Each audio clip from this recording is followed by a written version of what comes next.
And thank you to everyone, all the participants today.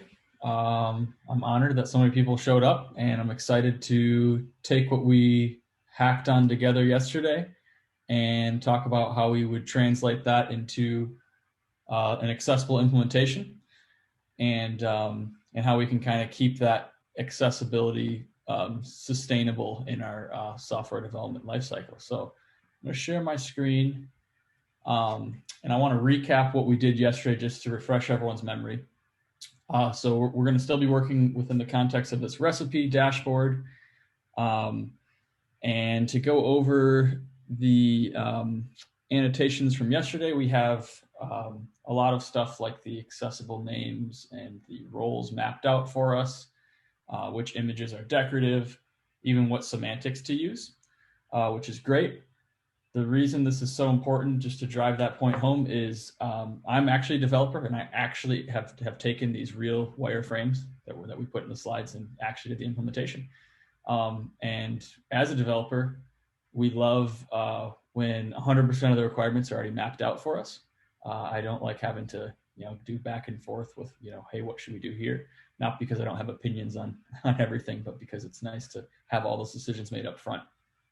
And I do want to mention that we're really talking about this this annotation in the context of the design phase, but that doesn't mean just a designer should be making all these decisions. It really depends on your team dynamics. And as Dylan alluded to yesterday, I definitely work heavily with our design team in this phase and make sure that we think of all these semantics and all these accessibility considerations from the start. So it definitely doesn't mean the designer has to make all these decisions. They might be working with the developer or maybe an expert who's not necessarily embedded in that specific team. But the point is thinking about all this stuff ahead of time will lead to a better output of content. And so yeah, this obviously includes everything we talked about yesterday, with color considerations and semantic considerations. So with that, I want to get us started a little bit on what we're going to be going over today. So we have a repository that we're going to clone. It is called Workshop Day 2 because you guessed it, this is day 2 of our workshop. And what this code base is exactly the full implementation, maybe with a few accessibility issues because everyone makes mistakes, of that recipe app. So before we start hacking on this together, I do want to mention that we're going to be working in this code base, which is React. If you don't have much experience with React, that's completely fine. I want to stress that I will be sharing my screen and going over the code changes together with everybody. But I'll give people time to make some decisions on their own, and we can kind of review how I would have done some of these things. But we're going to get into stuff as deep as unit tests and maybe even some cool intelligent guided tests from Axe, which I'm pretty excited about, and how we can really take those tests and get the most out of them and prevent us from making the same mistakes in the future, which is great. It's something we heavily advocate, and it's kind of the point here is get your accessibility considerations made from the start, prevent yourself from making mistakes in the future, and don't ship any accessibility issues to production. So it's really important to make these decisions up front. So with that being said, I want to give everyone a chance to get set up here with this project before we get started. So assuming everyone has Node 14 plus installed and Yarn, you should be able to just safely clone. If you haven't, no worries, we'll give you enough time where you should be able to get everything installed and cloned. So I'll post this repo link in chat in case no one has it, if I can find chat. And if everyone wants to go away and get everything set up, what you want is Node, Yarn, and then you'll want to clone this repository and install its dependencies by executing the command yarn in your terminal or command line, whatever platform you're on. And once you get that done, I would recommend running yarn start, and you can poke around the working app for a little bit, and you can see some of the stuff we talked about yesterday. But if you notice any issues, hang tight, and we'll work through those here in a minute.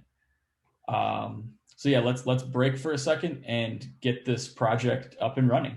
And if you have any questions, feel free to ping me in the chat or in the Axe community Slack channel. Go team. Yeah, while we're doing that, if you have an Axe Pro trial, DevTools Pro trial that's expired, and you want to be able to follow along with that today, and you haven't already sent an email, please send an email to axteam@deque.com so we can reset your trial. Everybody who sent emails up until now has been reset. Please check your status as well.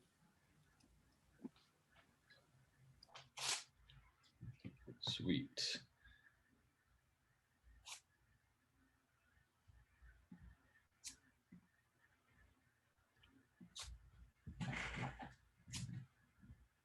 And if you feel like it, maybe post a message in the chat once you have stuff up and running. Someone's asking what's the reasoning behind Yarn. We at Deque use Yarn for a lot of things, and we were using it heavily when we set this project up. And last time we ran this workshop, I said you could use NPM or Yarn, but we ran into some weird problems, probably from the Yarn lock file. So here, just to make sure everyone has a very, very similar environment, we decided we should just make everyone use Yarn. But there's no real performance or caching reason. We just want everyone to be using the same registry.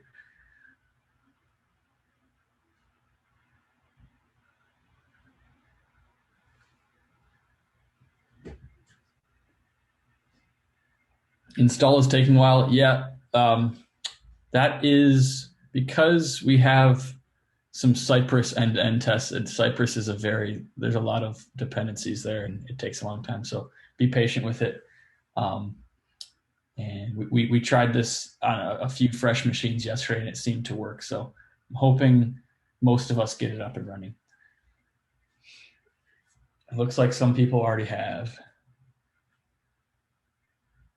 Yep, I'm seeing some very good suggestions where if you're on your company's VPN, you might want to hop off because it probably means your connection's a little slower than it would be otherwise. Good suggestion.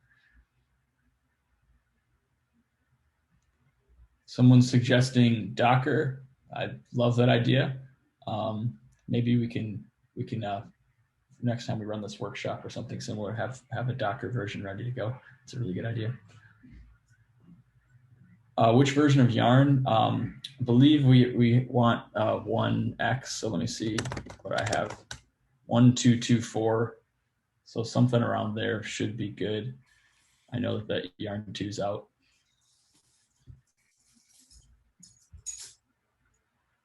Someone says they want to eat that mega burger. I agree. I do too.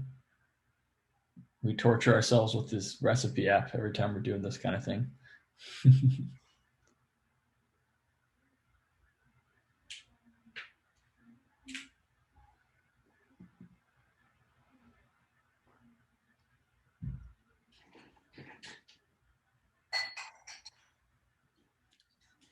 Amy is up and running and hungry now. Awesome.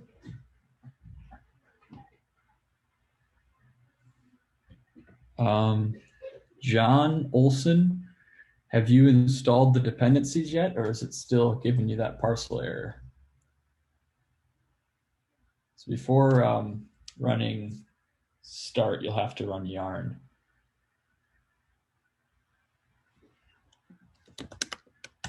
And to oh, sorry, what was that?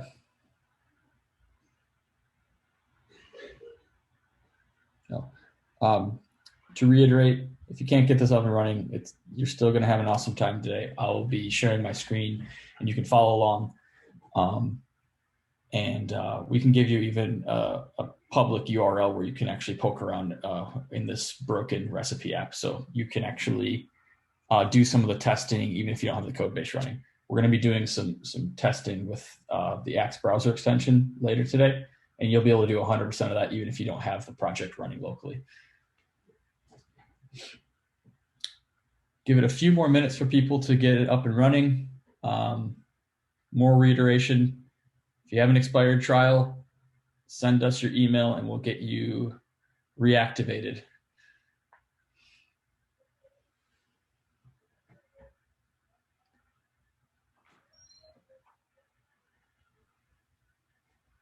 And someone's asking, is Axe Pro not available in Firefox, Harris? Yeah, for now there's still the Axe extension in Firefox, but the Pro features are not available in Firefox at the moment. Yep. So you'll need Google Chrome today, folks. Yeah, sorry, good point. Axe in Chrome specifically. Karina's asking where to send her email. Laura, should that just be here in chat or in the Slack channel? Yeah, you can direct message me in chat or on Slack, either one, and it will get you sorted.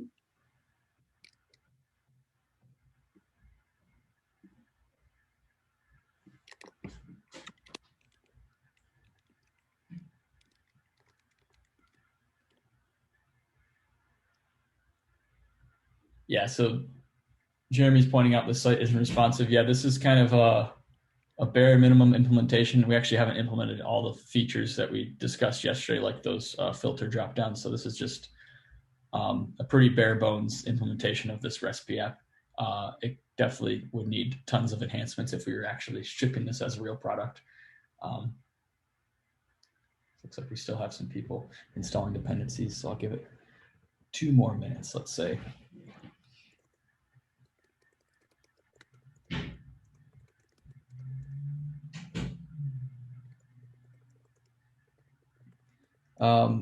So far, there's no command after yarn start. I just suggested we run yarn start so you can see and confirm that the app's working. So if you run yarn start and go to localhost 1235, hopefully you'll see some yummy recipes. And yeah, there's going to be a lot of error messages or warnings, if you will, in your output about people pasting in Axe core/React, a few source map files missing.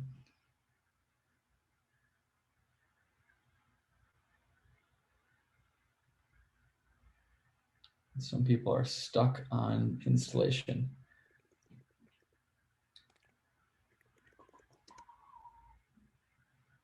One minute warning before we continue.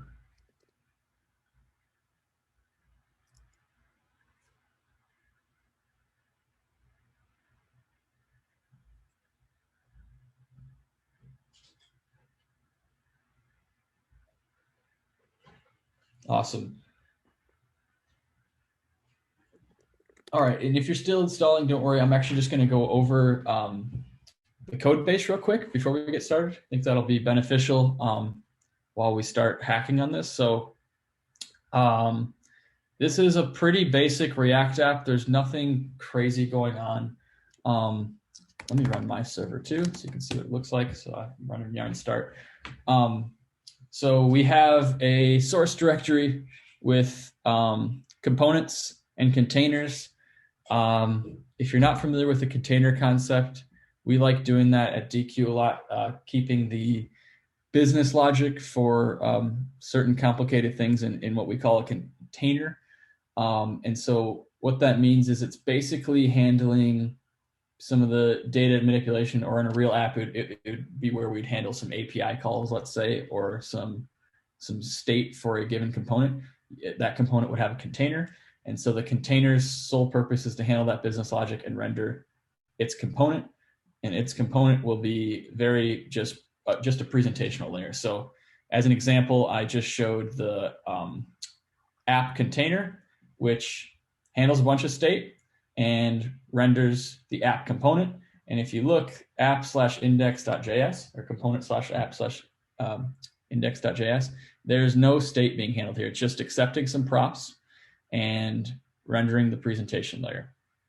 So we like doing that as a kind of a good way to separate your concerns.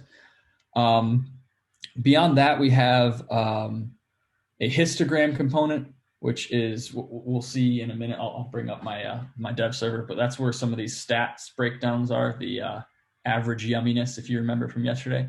We have a recipe modal that has a editable version of it. So edit will be a Boolean prop we pass to it, and kind of a read-only-ish version of it, which is the cook.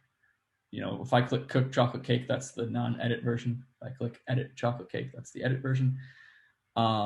We have our recipes component, and you might see some funny stuff in here with JSX Alley. I intentionally turned some rules off for the purpose of these demos, but we'll see why shortly. We have our stats component, and that's pretty much it. So let's go to localhost 1235. All right, we got awesome recipes. I'm on my recipe dashboard. I'm pretty hungry for breakfast here, but I know it's later elsewhere in the world. So this is probably even more torturous. Apologize in advance. But yeah, here we have it up and running. We can do all sorts of stuff. It's fully functional. You can click edit. You can delete ingredients. You can edit text. You can add instructions. The whole 9 yards of what we described yesterday. As someone pointed out, it's definitely not responsive. So this will be optimal for a desktop view for now. And actually, now that you have this project running locally, if you wanted to have some fun later, you can make it responsive. Make these tiles wrap or something. Okay, so let's get started. So bring up the README again. We've already just installed our dependencies. Some of you have been able to get it up and running with Yarn Start. Real quick, I wanted to mention a tool we're really excited about here is Axe Accessibility Linter. So if you're coding in VS Code, or you want to try VS Code out, I recommend installing it and then installing this awesome Axe Accessibility Linter. It'll help catch your issues on the fly while you're actually typing out code. So what we're looking at here is the marketplace page for it, and an example of someone instantiating a component with an image in it, and it does not have an alt. And so right away, it's just as if you have like a live linter running in your IDE. It will actually point out that you have an image alt missing. And if I were to add alt equals corgi here in this example, it would go away. Or if I added alt equals empty string, same thing. It'd say, okay, that's a decorative image. Cool, I'll back off. So it's a great way to catch yourself making those common mistakes right while you're coding. Really awesome. That goes with our theme that I'm going to keep driving home of catching accessibility issues as early as possible, right? So get that installed if you want to. I have it. I use it every day. It's super useful. So we went over the component structure. One thing I did actually gloss over is source/index.js is the entry point. So if you want to kind of backtrack from where things are mounted, you can go there. Let me actually open that up because I want to show off another cool tool. And when we're not in production mode, this app will require Axe core/React. And what that does, it's really cool, is we'll actually spit out some, it'll actually run Axe as your components update and rerun Axe when they do, and spit out some cool reports. So you can actually, another way you can catch your issues as early as possible. We like setting ourselves up with a bunch of different guardrails there, so I don't accidentally ship something inaccessible. Moving on, we have gone over our code base. I'm going to kill my server real quick. I want to run the unit tests in a minute, but let's go over what unit tests are, why you should use them, and let's look at some good examples of accessibility specific test cases and assertions. So unit tests, for those who aren't familiar, are it's an automated script, if you will, that I'll run from my command line, and it makes assertions that the app does what it's supposed to do in all different shapes and forms. So one thing we can do, tracking back to these wireframes annotations, is to me, if you do something called test-driven development, having wireframes with these annotations, or it doesn't have to be annotations. It could be in the ticket that the developer picks up. Like I keep saying, the theme here is mapping all this out initially, so you don't have questions later. So put the onus on the developer. You're making some decisions up front, and there's no guessing for them. So what we can do, like what I personally do and did when I implemented this, was I took this list of wireframes and translated those into requirements. And basically those requirements are identical to what I would call a unit test case. So let's just take a really simple example. We have annotated this pencil icon in the top right corner of the card. If you remember, clicking that will evoke the edit recipe modal. And we've annotated that with the red droplet with a B in it. So that's, I believe, signifies button. And so I took that and immediately made a test case for that, and said, and basically asserted that when we render the card, that we also have an edit button. And I make sure that's a button in a few different ways, but one way you can do that is with basic CSS selectors. And using those will make it so if you forget to use a button tag, your unit test will fail. So unit tests are super useful because you can, like I'm describing, have accessibility specific unit tests along with your other ones to make sure your app functions as it's supposed to. And you can actually have those be run in something like CI, continuous integration. So what we have at Deque set up is tons of unit tests, and those run every time we push our branch and submit a pull request. And so actually the pull request can't be merged if any of the unit tests are failing. So that's one way to really, really lock yourself into shipping accessible stuff. And of course, you can't test everything in the context of the unit test, and we'll get into how you can do other sorts of tests to really cover your butts. So let's look at a couple examples here. So I have source components stats index.test.js. Backing up, our test script is using a framework called Jest. Jest is a pretty common framework to be used with React. It should be pretty similar to anything else you've used, though. It's really similar to, I think it was based off of Jasmine. So let's look at one accessibility specific unit test. We talked a little bit about those stats. Let's bring this app up again. These stats being updated when you do stuff like cook a recipe. Like if I cook a recipe that happens to have 3 eggs in its ingredients, this 9 eggs used here in my stats banner would increment by 3. And so because that's happening that's like a perfect use case for live region, because we're actually interacting with the card itself, and then we have updates in remote parts of the page.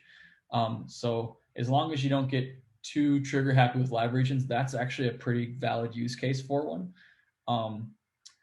A not so valid use case would be, I heard horror stories of a certain auction-based website that had countdown timers for a given auction item. And I think they slapped something like aria live equals assertive on each one of those countdown timers. So screen reader users were constantly being yelled at with unrelated timer countdowns constantly and couldn't actually interact with the page. So use live region sparingly, but this is a great use case for them. So we talked about that yesterday, and we could translate that into a unit test case where actually I mount my stats component and I make an assertion that basically what I'm doing is I'm saying I expect to be able to find an element that has aria live, aria relevant, and aria atomic set on it. And so that's my way of ensuring that we have our live region marked up properly. Let's look at some more accessibility specific unit tests before we actually run them and see if we made a pass. So right away we have some, I'm actually now in source containers recipe modal.test.js, and we have actually a lot of accessibility test cases here. So when in edit mode, I want to make sure we're handling validation errors. So I actually call our validation method and make some assertions about our errors. And then actually beyond that, and this wasn't covered necessarily by wireframes, but this is a good convention, is you want to focus your first erroneous input when you're performing form validation. So actually make an assertion that we're shifting focus to the first ingredient input, which is pretty cool. It's a great way to ensure your validation is accessible. And I do similar stuff for successful submissions. In recipes.test, this is a great one because we actually had a little debate about this yesterday. So as a refresher, go back to this real quick one last time. The recipe card, specifically this section right here, under chocolate cake, we have a breakdown of prep time, 20 minutes, bake time, 30 minutes, and difficulty beginner. And we said that should be a table. Again, I think Dylan definitely went over it several times that, you know, this is subjective. This is up for debate. You might get away with a DL here instead or something, but we went with a table. So here I took that requirement, you know, just this simple annotation spoke a lot to me, and I translated that into the following assertions. So I say, we render tables with prep time, cook time, and difficulty. So the first thing I do is I mount my recipe component. I find all the tables because I kind of scanned through this overview. I know the only tables in the recipes component are going to be the ones in the cards. So I was able to safely assume that the amount of tables I find should be equal to the amount of recipes that I have in my app. And recipes is just one of these props. It's fed from our fake database, if you will, which I haven't gone over yet, but this is what's feeding those cards. So if you want to add your own recipe, honestly, you can do this. You could literally use this as your own recipe app. This is functioning. So you can just edit this data and it ends up persisting some of this stuff into local storage. So it'll work on your machine. But going back, we have, at this point, we're making sure we render one table per recipe. And beyond that, we're going to iterate over the recipes and we're going to make a number of assertions. We're going to say, hey, let's make sure that the table has exactly 3 rows because, again, we want prep time, bake time, and difficulty. Nothing more and nothing less. And then just to be sure, I'm making some assertions that we mark up the prep time, cook time, and difficulty with table headers properly. So I actually use, like I said, this is a way we can utilize CSS selectors to actually kind of kill 2 birds with one stone. So here, the purpose of this assertion right here is that I'm rendering the text prep time. But the way I assess that text is actually using the TH selector. So that's like 2 things at once. I'm validating that I'm using the right semantics, the semantics I need for this table to be marked up properly, as well as the actual text that we're expecting. So I highly recommend, instead of, even if I had a cool like table header CSS class, I try to avoid that if at all possible, in cases where you want to ensure that you're using the right semantics. So we do that, and we assert that the right values are being rendered in the TD. So we do that for both THs and TDs. So that's there's not a ton of code there, but that's a very, very verbose way of testing and really testing everything we possibly could with this table itself. And in the actual implementation, for what it's worth, I know we said that this could be a table caption. Some of you might already see, let me zoom in a little bit, that we have an issue here. We've marked it up as I'm going to air quote heading. It's not actually a heading yet. It's just a div with class heading, which is something we see in the wild a lot. So that's a quick overview. There's actually more tests than I've gone over, but I just want to run them real quick and we'll see where we're at so far. So if you want to follow along at home, pop open that terminal. If you have your dev server running, you can leave that running and open up a new tab. I just killed mine because it's not as easy to switch between tabs here in my embedded terminal in VS Code. But I'm going to run yarn test. This is just so it accepts arguments like verbose, or if you want it to rerun as you edit the source code, you can type in -- watch and it will just rerun them as soon as you make any file changes. But I'm just going to run the test real quick and see what happens. So yarn test is what I executed. I hit enter, and now jest is doing its thing. All right, so we got some problems here. We have a few tests failing, but that's okay. This should be pretty easy to fix. So let's give everyone a few minutes to try to fix these failing tests. But before you start, I will go over with some hints. So the first test that fails is, let's open that up real quick. I think I actually already have it open with my stats. So it's the that live region assertion that I went over. So it's seemingly not finding ARIA live. It's not finding that live region. So what I would do is take this stats file, this test file, and open up the source that it's testing. Close everything out real quick. Open up source components stats index. If you're like me, you like seeing them side by side, so you can do the split view, but no worries if not. And here's where we want to probably mark up some kind of container around the stats UI with some live region attributes. And I, if you look at the test, you should be able to figure out what those attributes are. And if you're unfamiliar with those attributes, feel free to look up in the ARIA spec what you might want to put in there, and I'll go over what we thought the best values for those attributes should be and where we should put the attributes on it. So a hint is you'll probably want to add the live region to either this wrapper with div class name stats or the immediate child of that class name confined. But let's try to get that first test to pass. And if you get done with that really early, move on. Feel free to move on to the next ones, but we're going to do them one at a time. So real quick, I'll give you 3 minutes to fix that really quickly. Good luck.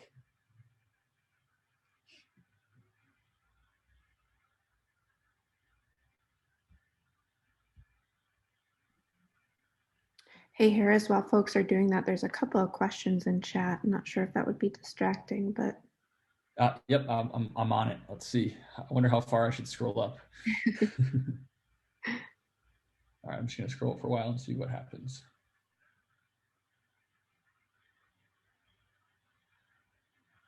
All right, I'm just going to stop here. Do I know of any accessibility linter for Angular? I do not off the top of my head. Full disclosure, I haven't used Angular since Angular 1. So I'm not the person to talk to. Maybe Dylan knows. He's probably more well-versed in the Angular world than I am. But I don't think he uses it much either. Sorry, what was the question, Harris? Do you know of any Angular accessibility linter? JSX, no, actually I don't. I don't know of Java. But that is on our to-do list for the Axe linter, is to add Angular support. Right, and Robert Fentress, sorry if I messed up the pronunciation, asked a good question. Are these Axe issues that are dumped out in the console, are those a result of having the extension installed or the linter installed or something else? So great question. We already answered that, but yeah, if you wanted to show everybody else, yeah, there you go. So to recap, there's in this entry file, we're using this package called @axcore/react. And we pass in React and React DOM and a timeout here. But the cool thing it does is it doesn't just run Axe when the app's mounted. It actually keeps running Axe as the React app changes, as state changes. So it's a pretty useful tool specifically for React. And that's why you'll see those issues in the console. And if you want to go above and beyond, you can look at those issues, but we will actually be going over them together after we get through some of these unit tests. Oh, sorry, I saw Dylan already answered that. My bad. That's what you meant.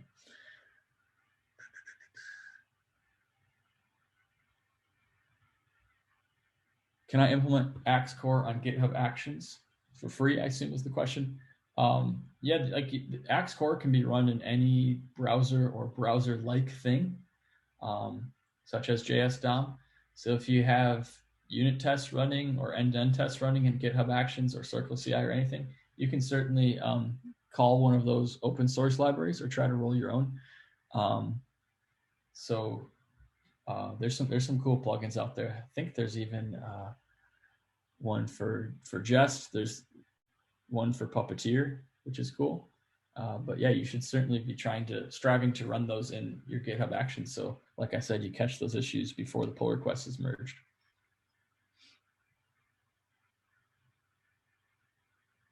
Yep, someone else says they haven't found any decent Angular linter, unfortunately, for accessibility, that is.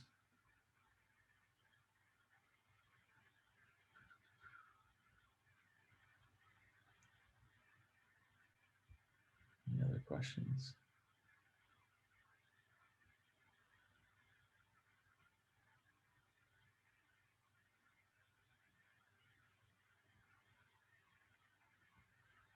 Yep, Cypress Axe. All right. Hopefully that was enough time to at least get an idea of what's going on. I'm going to try to fix this issue right now, though. All right. And cool thing is since I mapped this out initially, and to be honest, when I did implement this, I did follow what is called test-driven development. I don't think I explained that yet. I wrote a lot of my accessibility-specific unit test cases. I wrote them ahead of time before implementing. And so what that means is I had a bunch of tests with non-functioning components. Essentially just pretend, I think at the time, I did decide a little bit about directory structure, but a lot of my components were just like this, just returned an empty div and didn't do anything. So test-driven development, I started off with a bunch of requirements, translated into unit tests. All those unit tests failed like they were supposed to because I haven't implemented. And then I started implementing based on those failing tests. And it actually is a very healthy exercise for developers to follow, because a lot of times we like to overcomplicate things or waste time supporting some future non-existent use case that you think you might have in 2 years. It really helps prevent me from doing silly things like that. And we really are just implementing the MVP, the bare minimum of what your requirements have told you to. And I think in a lot of cases that's good. And I think businesses usually appreciate when you do that. So let's try to get this unit test to pass. So ARIA live. I think in a lot of the discussions yesterday, we mentioned it being polite. We don't want to interrupt anything from happening. Like if you're cooking something and you submit that modal, focus is going to return back to the trigger, which is important. So that trigger's content will be read out. And then when the screen reader has a moment of free time, if you will, it will actually read out the stat changes. So I'm going to do ARIA live equals polite, because assertive would actually interrupt that button being read out, and it might be a little misleading for our users. So we wanted to keep it polite. ARIA relevant, we want it to be, I think text is what we wanted to do. It could be debatable. If someone had something different, that's cool. Post what your value was in chat if you had something different. And ARIA atomic, I think we wanted it to be true. Dylan, correct me if I'm wrong there. We can actually update the test to assert some values too if we wanted to. So I'm going to run my tests again. I just changed my source code a bit. And my test did not pass. Oops, let's see what happened. Stats.find.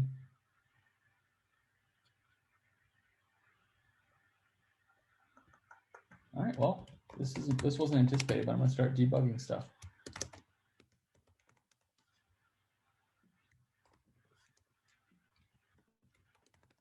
So I'm going to run my test again in watch mode, because it looks like I'm going to have to make some code changes. Don't know what yet. I think you're testing for the wrong, I think you put the ARIA properties on the wrong element. You put it on the stats, and this is actually testing that you have those on the stat element, not the stats element. Oh.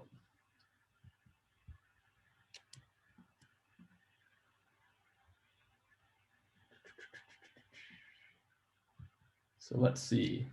I'm mounting stats and I'm debugging it, and I see my ARIA live there. So I'm not quite sure why. I think the find works within the stats element, whereas the stats element itself has the. Oh, yep. You're right. attributes. I see. That's what you're saying. So, okay. I chose the wrong element. Sorry. I did it on this one initially, it looks like. Let's try that. I think you need to apply it inside the map. Inside the map, yes. For each part of the stat should have its own area live, or at least that's what. Oh, yep. Sorry. I didn't read the end of my assertion. Good catch. Stat sub.length. Okay. Each stat will have its own live region. Apologize for that. So I'll put it in the map. Thank you. Some of you might have already figured that out. All right. We have a pass now. Wonderful. Sweet. Let's look at the other test failures. And so if you have watch mode running, I think I can type the letter A and it will run them all again. All right. So the next failing test we have is each text field has a unique accessible label. And so what we're going to do is open up recipe modal /index.test.js, and that's in components. Yeah. All right. Let's find that unique accessible label. Yeah, before we move on, there's a question about what is ARIA relevant and ARIA atomic. Do you hear? Oh, yes. Let's, I could explain, but I'd rather just show you. No, I'll explain too. So what that's going to do, I went over what polite's going to do. That's going to not interrupt what's being read out. It's going to read out when it has a second to do so. ARIA relevant equals text. That's going to announce text changes. The other valid values for relevant are, we have additions. So it only, like if it's like a chat log or something, an actions log in a game, it would only announce what's been added. There's removals too. So if you, same kind of concept, if you want only the removals to be announced, that's what you can do. I think there's all as well if you want any kind of change to be announced. What we want are just the text changes. And ARIA atomic true or false, those are the two values. True means the whole, the whole text content of the element with the attribute, ARIA atomic on it, will be read out. Whereas if I said false, it would just announce the piece that changed. So yeah, before we go on to the next unit test, I'm going to turn voiceover on. I think the voiceover speech is on still. So yep, I need to rerun my server real quick. And I'm going to turn voiceover on. We can actually see this in action, hopefully. Yeah, just while that's going, if you do all or the default, which I think is all, then sometimes you get confusing announcements depending on how the DOM is being updated. So if the DOM is being updated with, say, elements being deleted and new ones added to the region, then it'll announce the removal and then it'll announce the addition, which can be confusing to the user. They can hear these two values and not know that one was a removal and one was an addition. So by setting text and by setting atomic, it's only going to look for the changes and it's going to read the entire region so that it's understandable to the end user what just got updated. If you have, in some circumstances, you may want to do just removals or just additions. It depends on your user interface, but just be aware that the announcements can be confusing if you don't pay attention to those values. I'm getting all sorts of Zoom live region announcements.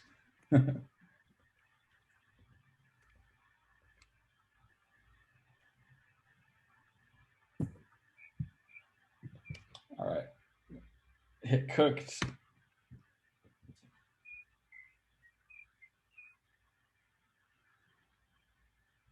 Okay. Just another thing to know about live regions. As a general rule, live regions should not be used as the only way to make certain information available. Because especially, there's two reasons for this. One is if you're using ARIA polite for the reasons that Harris pointed out, then it might not get announced at all. And the second reason is because somebody with a Braille keyboard, for example, may not see that at all. And you need to give people a way to go back, and if they missed the message, they can't remember the message exactly, for them to go back and then see what the update, the state is. So only use live regions to announce things as kind of a courtesy. The information should be available in the DOM so the user can go and find it at all times when they need to. So just remember that as well. Right. And I couldn't catch all that because my voiceover voice was screaming in my ear along with live. It was live regioning all the chats coming in, so it was a little overwhelming. So I think you can test this out on your own if you pop your screen reader on, and you can even play around with the values. And if you're really curious about live regions, we do have a live region playground that you can play with, where you could mess around with all the roles that have built-in live or inherited live region values, and actually turn the dials on the actual live region attributes. Kind of cool. So yeah, basically when I submitted this form with cooking a grease fire and maybe messed with the average yumminess, the eggs used incremented. So the live region should be, once I close, it will say cook chocolate cake button, and then it'll have a second and say 17 eggs used, and actually will announce some of these changes. Which is pretty cool. Aris, could you share that live region URL in the chat or somewhere? Yeah, awesome, thanks. I think we have one on Deque University. It'd be better to play around with. Yeah, there we go. Sharing that in the chat now, and then we're going to move on to the next unit test. It's a great way to get a good understanding of what those values do and how they'll impact that readout. All right, so let's, all right, I guess I'm going to cave and add a new tab so I keep this running. All right, let's run some more unit tests. This isn't the most thrilling part of the workshop, but it's important because it will help us prevent these issues from popping up in the future. So let's go ahead and take this first one. So each text field has a unique label. Where did I get that requirement from? I didn't just make it up. Where is it? Here, no. All right, so in these wireframes that I think we went over yesterday, some of us had an opportunity to annotate them ourselves. If you remember, we wanted to avoid all the labels just saying ingredient. So we're actually incrementing, starting at 1 and incrementing down or up from that. And so each label will be unique. So ingredient 1, ingredient 2, ingredient 3, etc.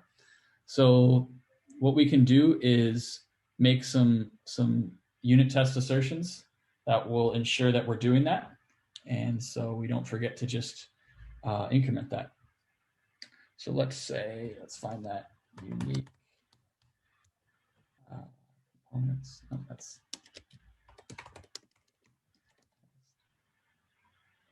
this one. Unique. All right, so each text field has a unique label. We mount the modal.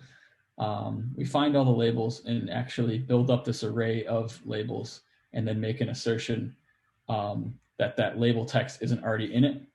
There's probably a bunch of different ways to ensure that you have unique labels. I could have actually drawn out this logic, and for every label we have, make an assertion that it's, the first one is ingredient 1, the second one is ingredient 2.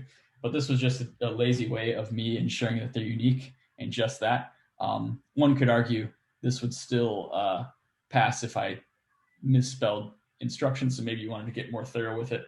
And I welcome you to do that if you're feeling like it. But bottom line is, this is taking all the labels and ensuring they're unique.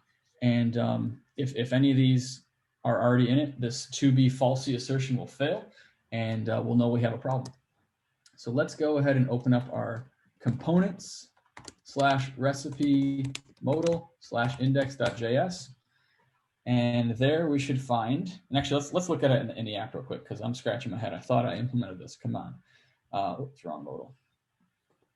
Oh, sure enough, Harris messed up. We have ingredient. We want to actually add some incrementation there. So let's go ahead and fix that. So in the render method of my component, for all you React developers in the crowd, this code base is a little dated. if you wanted to get crazy with it today, you could actually convert all these to just functional components and use hooks instead. That'd be a fun thing to do that we might do eventually if we have enough time. But let's go ahead and find that form field.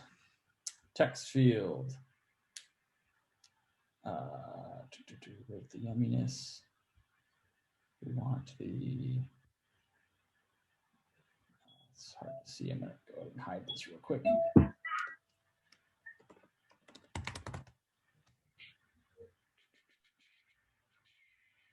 So everyone else can start trying to fix this, and I'm going to, while you're doing that, follow along with you and do it myself.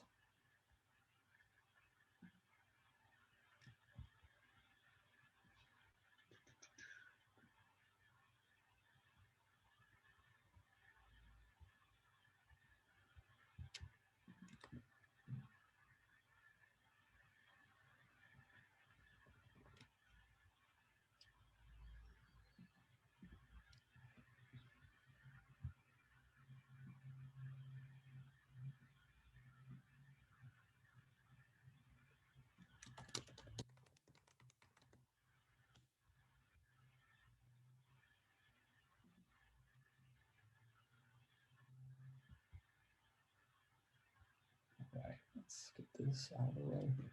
A hint is that you might be able to find your answer in this recipe modal item component.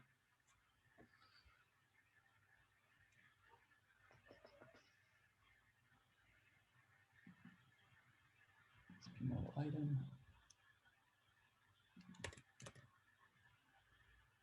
Index is a prop, so you do have access to index.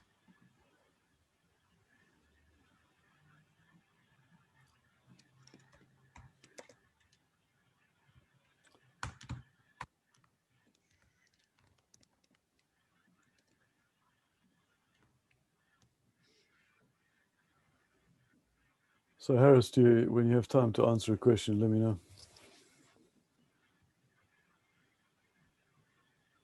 All right, 1 second. Oops.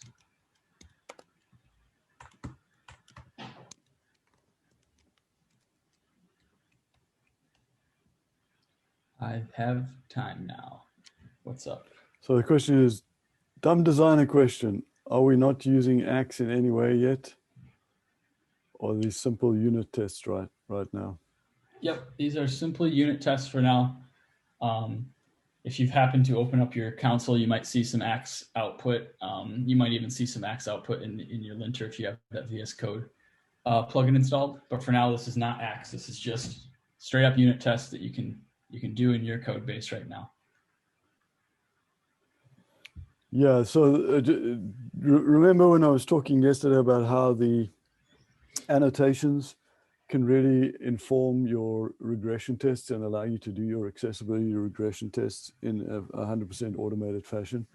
What Harris is really showing right now is how to do that in a test-driven development way. So he's written the tests first and the code afterwards, and now he's going back and fixing the code to match the tests. And so these tests, even though they're a mixture of functional testing and accessibility testing, they're super important in terms of driving down your costs of overall agile development, because you don't have to go back and retest all these things from an accessibility perspective all the time. So that's really what Harris is demonstrating. It's the stuff that builds on top of standard Axe. We do have standard Axe running, as Harris pointed out, in the background, and we will be showing you how to use the interactive testing as well later on. So stay tuned for more Axe stuff as well.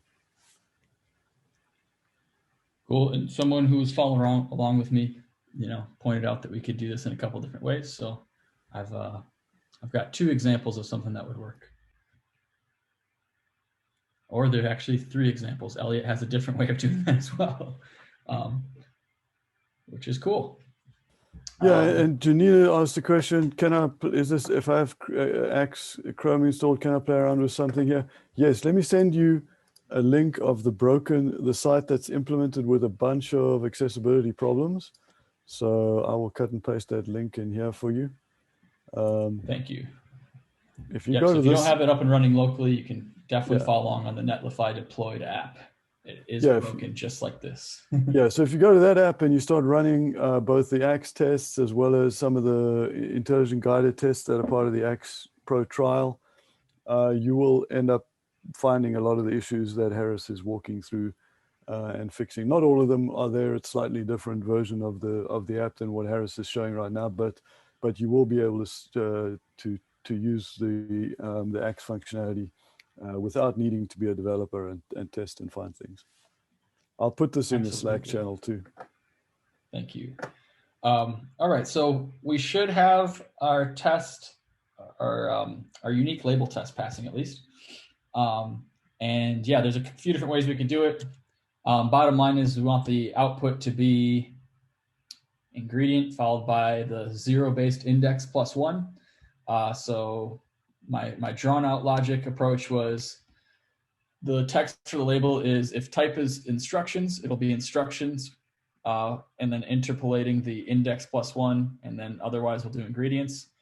That's a little more verbose than this approach, which is we're interpolating instructions or ingredients and then the number. Or we could have taken the initial text variable declaration, which I think was this, const text equals, typing and spelling is hard. And we could actually do the interpolation here in the label. The choice is yours. It doesn't actually matter how you do it. That's the glory. This unit test doesn't care how you're doing this. It just cares that these labels are unique. So assuming we got all that passed, and if you don't have it, just copy down one of these solutions from me, and we can get to this last failing unit test that we have. Harris, a question about the index. It is, if somebody deletes something in the middle, it's going to renumber the ones below them, right? Yep, let's just make sure though. We could actually write a new unit test for that. So I deleted ingredient 4 and now it's still 1, 2, 3, 4, 5, 6. So it's gonna reassess those indices. So just to the people in the chat, that's intentional. We could do it a different way, but that's the way we've actually decided we want to do it. And so yeah, the designer was concerned that if we persisted those indices, that if you came back tomorrow, you might be confused why it goes from instruction 1 to instruction 17. Right. So we kind of continually reassess those indices to keep it fluid. Let me run my test. Hopefully one last time. Well, just one more question. Sure. Yeah, so you said it's confusing because the number 2 ingredient changed. That's true, but it's also not true because the content of that ingredient is actually the main content that's important to the user. So when you delete it, if it sets focus into that field, you will immediately see that it's a different ingredient from the one that you were on previously. So it shouldn't be too confusing to the user. Less confusing than some of the issues that Harris pointed out, about skipping indexes and things like that, which could cause worse confusion. We feel, and we're now solidly in the realm of usability rather than accessibility. Right. And I'm sure that as users use the application, we get feedback on that, and we may figure out that we have to do something different. But yep, for now, that's what me and the designers decided when we were making this. But yeah, you could definitely argue that we want to keep those indices persistent or have some other way to uniquely identify the instruction or ingredient. All right, so we should have gotten the unique label when passing, so we should be down to this pesky little each delete button has a unique accessible name. Again, to recap what we learned yesterday, we actually had an annotation that we went over that specifically called this out. Accessible name of the trash icon, the trash icon, the thing that deletes the ingredient or instruction, should be delete ingredient and then that same number, same index plus 1, if you will. So that's failing in recipe modal index test.js, and that's in component still. And let's break for another 3 minutes because I think we can do this quickly to fix this last remaining unit test.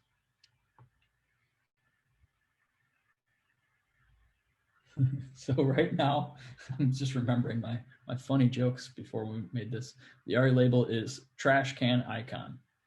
That doesn't seem to match what we wanted in this annotation. So let's fix that ARIA label. And sorry, I didn't go over what the test is actually testing. Feel free to ignore me if you're already fixing this problem. But we mount the modal, we find the ingredient delete button. Again, if you wanna make sure your tests are more thorough, you can actually add button to that selector to make sure you're actually using a semantic button. Probably be a good idea. And we're iterating over all the delete buttons, and we're grabbing its accessible name. In this case, you kind of do have to know a little bit of implementation details that we're going to implement this as an ARIA label. Sometimes, actually a lot of times, you might have that mapped out in your requirements in your ticket, your Jira ticket, or whatever it might be, your GitHub issue. But yeah, this did require me to know a little something about implementation while I was writing this test before I actually implemented it, because again, I did TDD for this, test-driven development. But we take that ARIA label, and once again, we assert that the array of unique names doesn't contain that name, and we push it in so it doesn't get caught on the next iteration. You can do that in a few different ways, but let's just make this ARIA label unique. So it is delete ingredient N.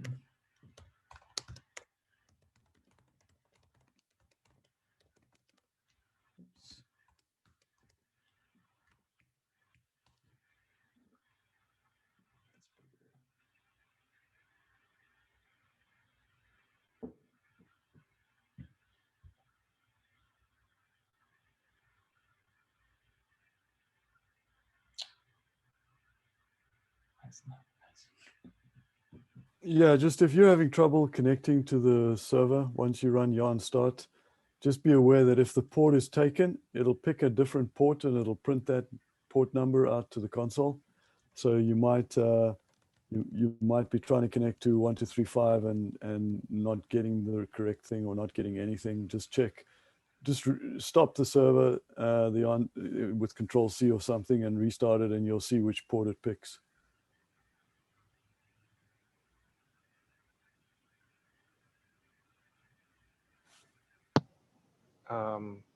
Harris, due to single responsibility principle, you have the button, the delete button, having both for ingredient and what's its name?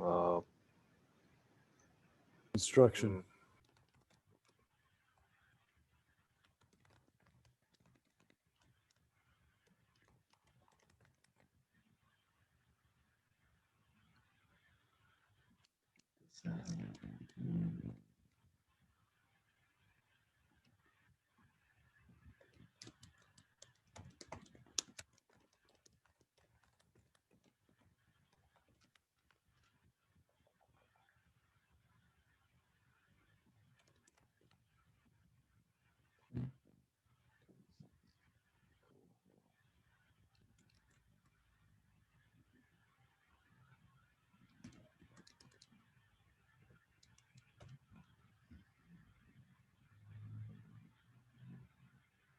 We have our unique delete button label test passing now, hopefully. I made a mistake about the that text ahead of time when I was making the solution. So I think the easiest solution was like someone suggested.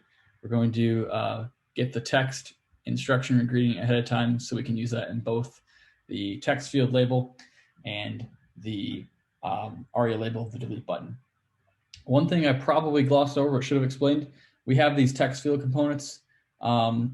This is a slightly dated code base, so it's pulling these from a deprecated library called Cauldron React. That's Deque's pattern library that Dylan mentioned several times yesterday.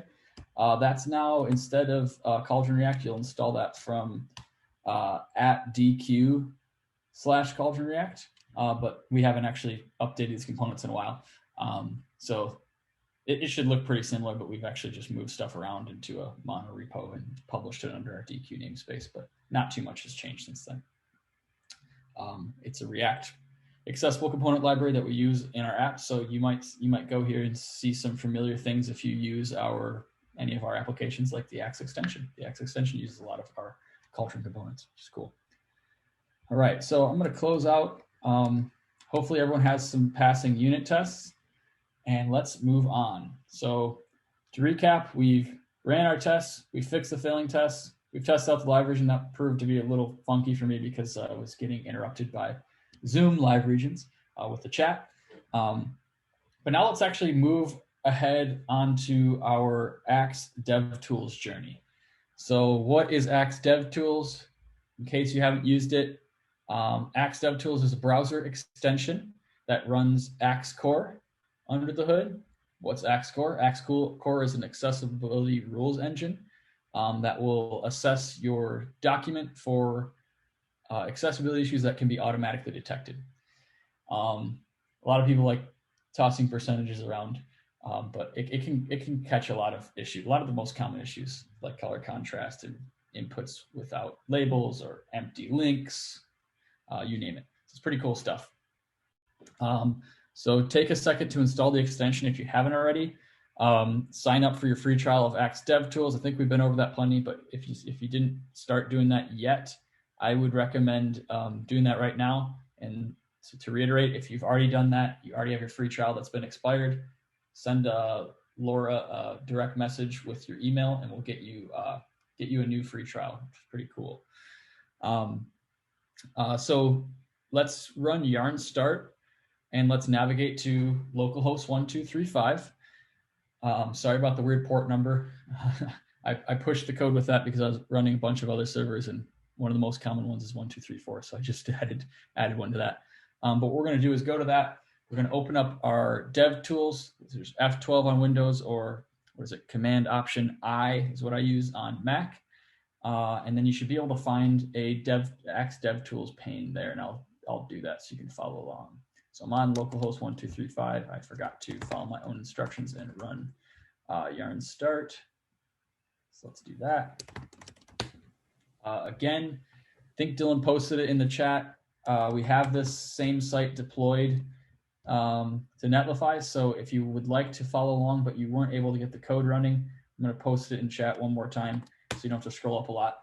But it's broken-deque-workshop.netlify.app. All right, so I got my recipe dashboard. It has less accessibility issues now because we actually were able to fix a few while we were still just fixing those initial unit tests. So what we're going to do now is open up developer tools. You can, like I said, I did Command Option I. You can actually right click on either platform and click inspect. That should bring up your elements panel. And then buried deep in that list, if you have a lot of extensions installed like me, you should find something called Axe DevTools. That's in this top toolbar of the developer tools. And my session has expired. I'm going to log in here in a minute. But before I do that, let's run Axe on this page, see where we're at so far. So how we can do that for now is clicking this button named Scan All of My Page. And clicking that should briefly load while we're scanning the page and then spit out some results. So for time's sake and to keep this simple, we're going to ignore the needs review. Those are some color contrast issues that Axe felt a little iffy about saying whether they were issues or not. In this case, they're not, so we can safely ignore those, no worries.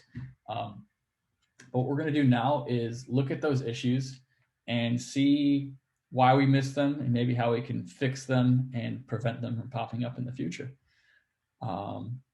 So again, if you happen to have opened up your console earlier, you should be able to see, you should have been able to see some, oops, wrong console. Some of these Axe issues spit out into the console. So here we have a couple serious issues and critical issues. So those should match up pretty identically. So I'm going to hit scan again. All right, I got those 33 issues. Let's take a look at what some of these are. So let's look at our 8 critical. We have 8 critical images must have alternate text, an alt attribute, if you will. So let's go ahead and highlight this and see which images they're talking about. Okay, cool. So the chocolate cake, the moist, succulent chocolate cake image, along with the beautiful mom spaghetti recipe image and the filet mignon, the mega burger, the grilled cheese, and so on. All those are not marked up properly. So Axe was able to say, hey, you know what? You don't have alt provided here. So I can't tell if this is an informative or a decorative image. If it's informative, you got to go ahead and mark it with a descriptive alt. If it's decorative, you should give it alt equals quote, quote, or role equals presentation. Either seem to work pretty well in the major screen readers. But let's backtrack. Let's figure out why. Did our design phase fail us, or did Harris fail us by implementing this poorly? Yep, he must have not been paying attention that day. So we have a image here, in the card wireframe, that is actually annotated saying, hey, this is decorative. I don't think we need to get in a debate as to whether or not this should be marked as decorative. It's definitely dependent on the purpose of your app, but we definitely decided ahead of time that these don't really add real value. And a good rule of thumb in determining that, because this is a little bit of a tricky question of, what is informative, what is decorative. But if you can imagine taking the given content out of the page, would there be any real information loss? And we decided, with this nice, unique, and descriptive heading underneath the image, I think that actually conveys all the information we believe is needed. So it didn't pass that test. We actually decided, the page info would not really change if we remove these images entirely. So let's mark it as decorative. So that should be easy to fix. But before we go and fix it just yet, let's look at these serious issues too. So we have 4 of them, which is interesting because we have 8 recipes. So this isn't every single recipe that's violating this color contrast rule. Yes. So it looks like we have this beginner text, which again, we're not using color alone to convey information. We're using color in conjunction with actual text content. So we're allowed to actually have different colors here. But what we're not allowed to do is have such a faint green that it doesn't pass our 3:1 color contrast ratio check. So for those unfamiliar with Axe extension, if you can actually dig through these violations and get more information about them, about what rule it's running, what selector the violated node is, the source of it, and how you might be able to solve it. But again, let's see why this popped up, because I thought we made all these considerations up front. So the color we're using is 76BF98. Let's check this out. I think we have annotations here. Yeah, it doesn't look like I marked it up with the right color. So let's take a look at both of those issue types. Since we're in this React app and everything's componentized, we should be good enough to fix this in hopefully just one spot and have it fix all of these issues. So I think if all goes according to plan, we should be able to make 2 pretty simple code changes to fix these 12 issues. So let's break and do that, and I can type in the solution at the end if anyone else hasn't gotten to it yet. So fix these 2 issues, and when you do, or when you think you did, you can actually click this rerun button. Hopefully with your dev server, it should automatically reload when you do make that code change. So you should be able to just keep hitting rerun, and ideally those 12 issues disappear. So to recap, we want to make these card images decorative, and we want to use the provided green color that was actually annotated here. It's one of these 3 colors in the wireframes. And I can post those values here in chat in case you don't have the wireframes up. Oops.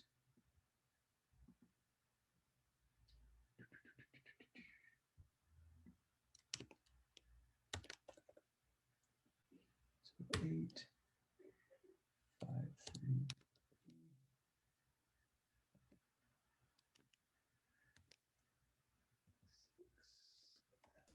So just as while you are doing that, there was a discussion here about user-generated content and alt attributes. User-generated content does not mean that you don't have to provide an alt attribute, right? It doesn't give you an out in that sense.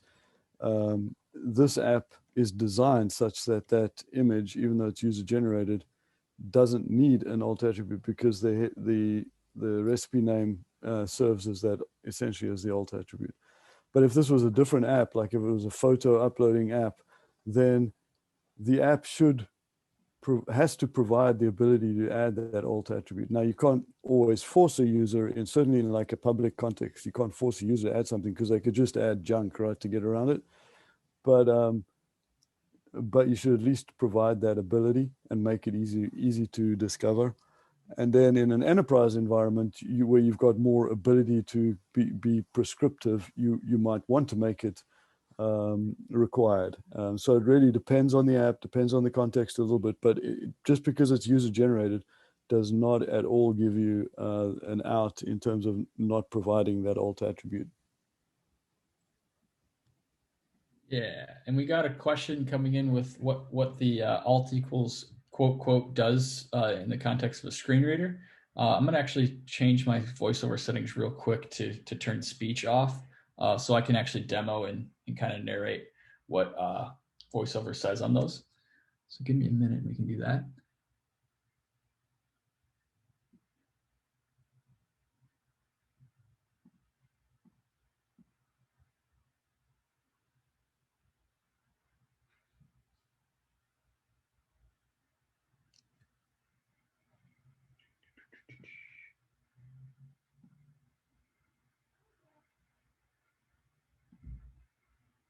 All right, there we go. I had to look for the setting for a while. Oh, one more thing before I go and get my solution going. If you don't have the code base running, but you are at least a little bit comfortable in the developer tools, you can actually solve these problems too and watch the accessibility issues go away. What you can do is inspect all the images, and you can actually add or edit attributes here by right-clicking on them in the tree view, and you could actually do alt equals quote quote or role equals presentation. And then you could rerun X and watch those issues hopefully disappear. So definitely don't hesitate to follow along in that context as well, because you don't need the code base to actually watch some issues go away. Just know that when you refresh, all your hard work will be destroyed. All right, so I'm gonna go ahead and try to fix these issues real quick, and then we'll actually pop the screen reader on and see what the alt equals quote quote is doing as far as the readout goes. Under recipes. And you might, if you have linters enabled in your IDE or the plugin, it might have actually given the answer away really easily too. Recipe image, let's make sure that's the right one. Yeah. So I'll just do this progressively. See if some of them have gone away. Yeah, sweet.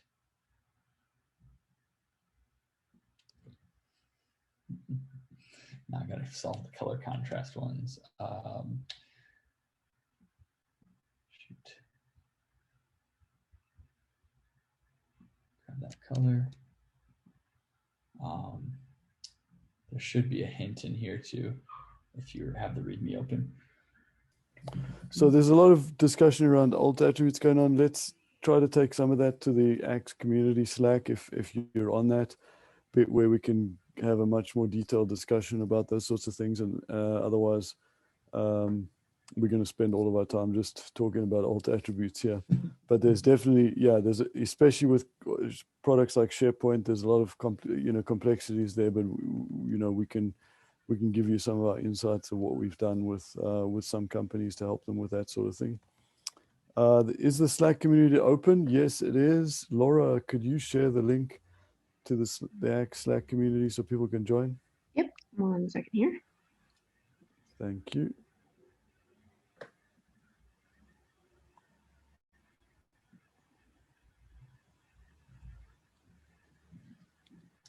All right. So what I've just done, in case you're looking at my screen, I've addressed both the issues. The first issue was this recipes card image. I just simply added alt equals quote quote. Like Dylan said, if you want to have a discussion about that versus role presentation, you can do that on Slack. But for time's sake, we're not going to have any of those debates here. And then my other code change was updating this color. Originally it was 76BF98 for some weird reason, and I updated it to 00853E is the hex value for that TD.beginner. That's in source components recipes index.js on line 148 if you wanted to get that going real quick. And what you should have done after that is rerun Axe, and you should see nothing but needs review issues now. Yay. Let me pop open VoiceOver real quick before we move on, and we can traverse that image and see what happens.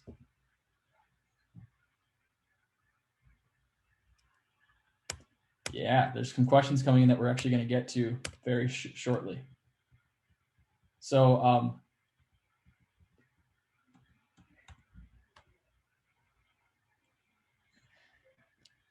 okay. Yeah, because you've got it as wow, that was presentation, so it's just skipping over the image completely. Sorry, it's really hard for me to talk over here because every single chat when I have VoiceOver open is interrupting me. But yeah, as Dylan was just explaining, by adding alt equals quote code, it actually just skips this entirely because the screen reader and the accessibility tree, there's nothing valuable there, so it's actually omitted. If we had an alt, I won't turn VoiceOver on because it's too scary for me. But if we had an alt, we would be able to traverse to it, and it would say, if I gave it an alt of bananas, it would say bananas image.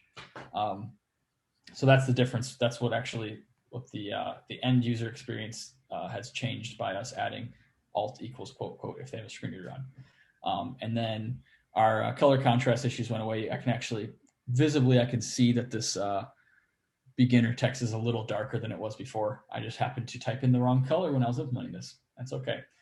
So what I'm going to do now is I'm going to sign in. So to recap, we just ran just the automated test. That's just running Axe core under the hood. We fixed all of our issues. We have 0 violations-ish. I know we have some needs review ones, but we can just ignore those. So let's go ahead and sign in. Hopefully you have a trial started by now. All right, cool. So now that I've signed in, some new options have appeared for me because my pro features have been enabled. What I'm going to do is save this test so we can kind of start running some of our, what we call intelligent guided tests. I'm going to explain what those are here in a minute. So let's call this awesome recipes workshop day 2. Hooray. Saving. All right. And someone posted a question about they were fixing the issue here with the alt and noticed maybe they're linter yelling about it, or maybe they're just really awesome in terms of knowing what's going on with accessibility. You've noticed that this is a div. That's great. If you found that, you could have fixed it already, or maybe even written a new test case for it. But I'm going to show us some other ways that how we can find these types of issues. So bear with me while we get through them. But yeah, what are these guided tests? So I just saved my results. I'm looking at these cool new Axe Pro features. Now my issues will persist. I can sign out, come back next week, and they'll still be here. I can close the extension, go eat lunch, and open it back up, and they'll still be here. They're now saved in our database, so we don't have to worry about them going away. I can now do cool stuff like export them. Exporting them, we allow you to export as a JSON file or a CSV. You can choose which issues you want to export. It's really awesome. You could even take that CSV and import it in Jira, and then you automatically have some awesome accessibility defect tickets created. Really cool stuff. You can also go back and look at the same view that we were looking at before with the issue breakdown with the information like the source code and the selector for it. Really useful stuff. And you can also do this cool new thing called sharing the issue. And by clicking on it, it copies a link to your clipboard. I paste that in, and now I have a really cool standalone static page with information about this specific issue. It's now shared. I can share it with other people, and it will be here as a great reference that I can maybe even paste this link into that Jira ticket that I created. So the tester or the person who's going to end up fixing this can really understand what's going on in this issue. All right, so before I continue, let me make sure, is there any questions that we need to get through about these pro features? There was a question from Rob about, is that limited to DevTools? Are you talking about the share issue, Rob? Yeah, that is limited to the Axe DevTools Pro. Yep, that's a pro feature. So I wouldn't have been able to do that if I wasn't signed in and signed up for a trial or a paid user. And then there's questions about the impact levels. How are they determined? Yeah, let's maybe we can come back to that at the end. Let's show the intelligent guided tests, and we can Cool. come back to questions like that, because they relate to any of the issues, not just the automated ones. Go ahead. All right, cool. Let's do that. So what are intelligent guided tests? The concept here is we'd love to just be able to click a button and have some robots find and solve our issues. Unfortunately, robots aren't that significant, AI aren't that clever. So we actually need some human brain power here to actually weed out some of these more complex issues that Axe couldn't find automatically. So what these guided tests are going to be is a series of very, very simple questions that even a accessibility novice, someone with no accessibility expertise, could answer. They're usually yes or no questions. Sometimes they have us identify elements in question. But really, bottom line is you don't need to know WCAG in and out. You don't need to know anything about ARIA. You're just going to answer some really simple questions, and these IGTs will do the heavy lifting for you and kind of derive issues out of your answers. Pretty cool stuff. Some people call it the TurboTax of accessibility audits. So you can, you should get an idea here when I start this. So what I'm going to do now is run our most simple IGT. It's a great way to get your feet wet, get acclimated with what the conventions are here. And that's the page information tool. The page information tool is going to help us validate our document's title and our page-wide language declared. So let's go ahead and hit start. So I'm in this guided test section on my saved test. I'm going to scroll down to page information. I'll use my keyboard too, why not? This should all be keyboard accessible. And I'm going to click this start testing page information button.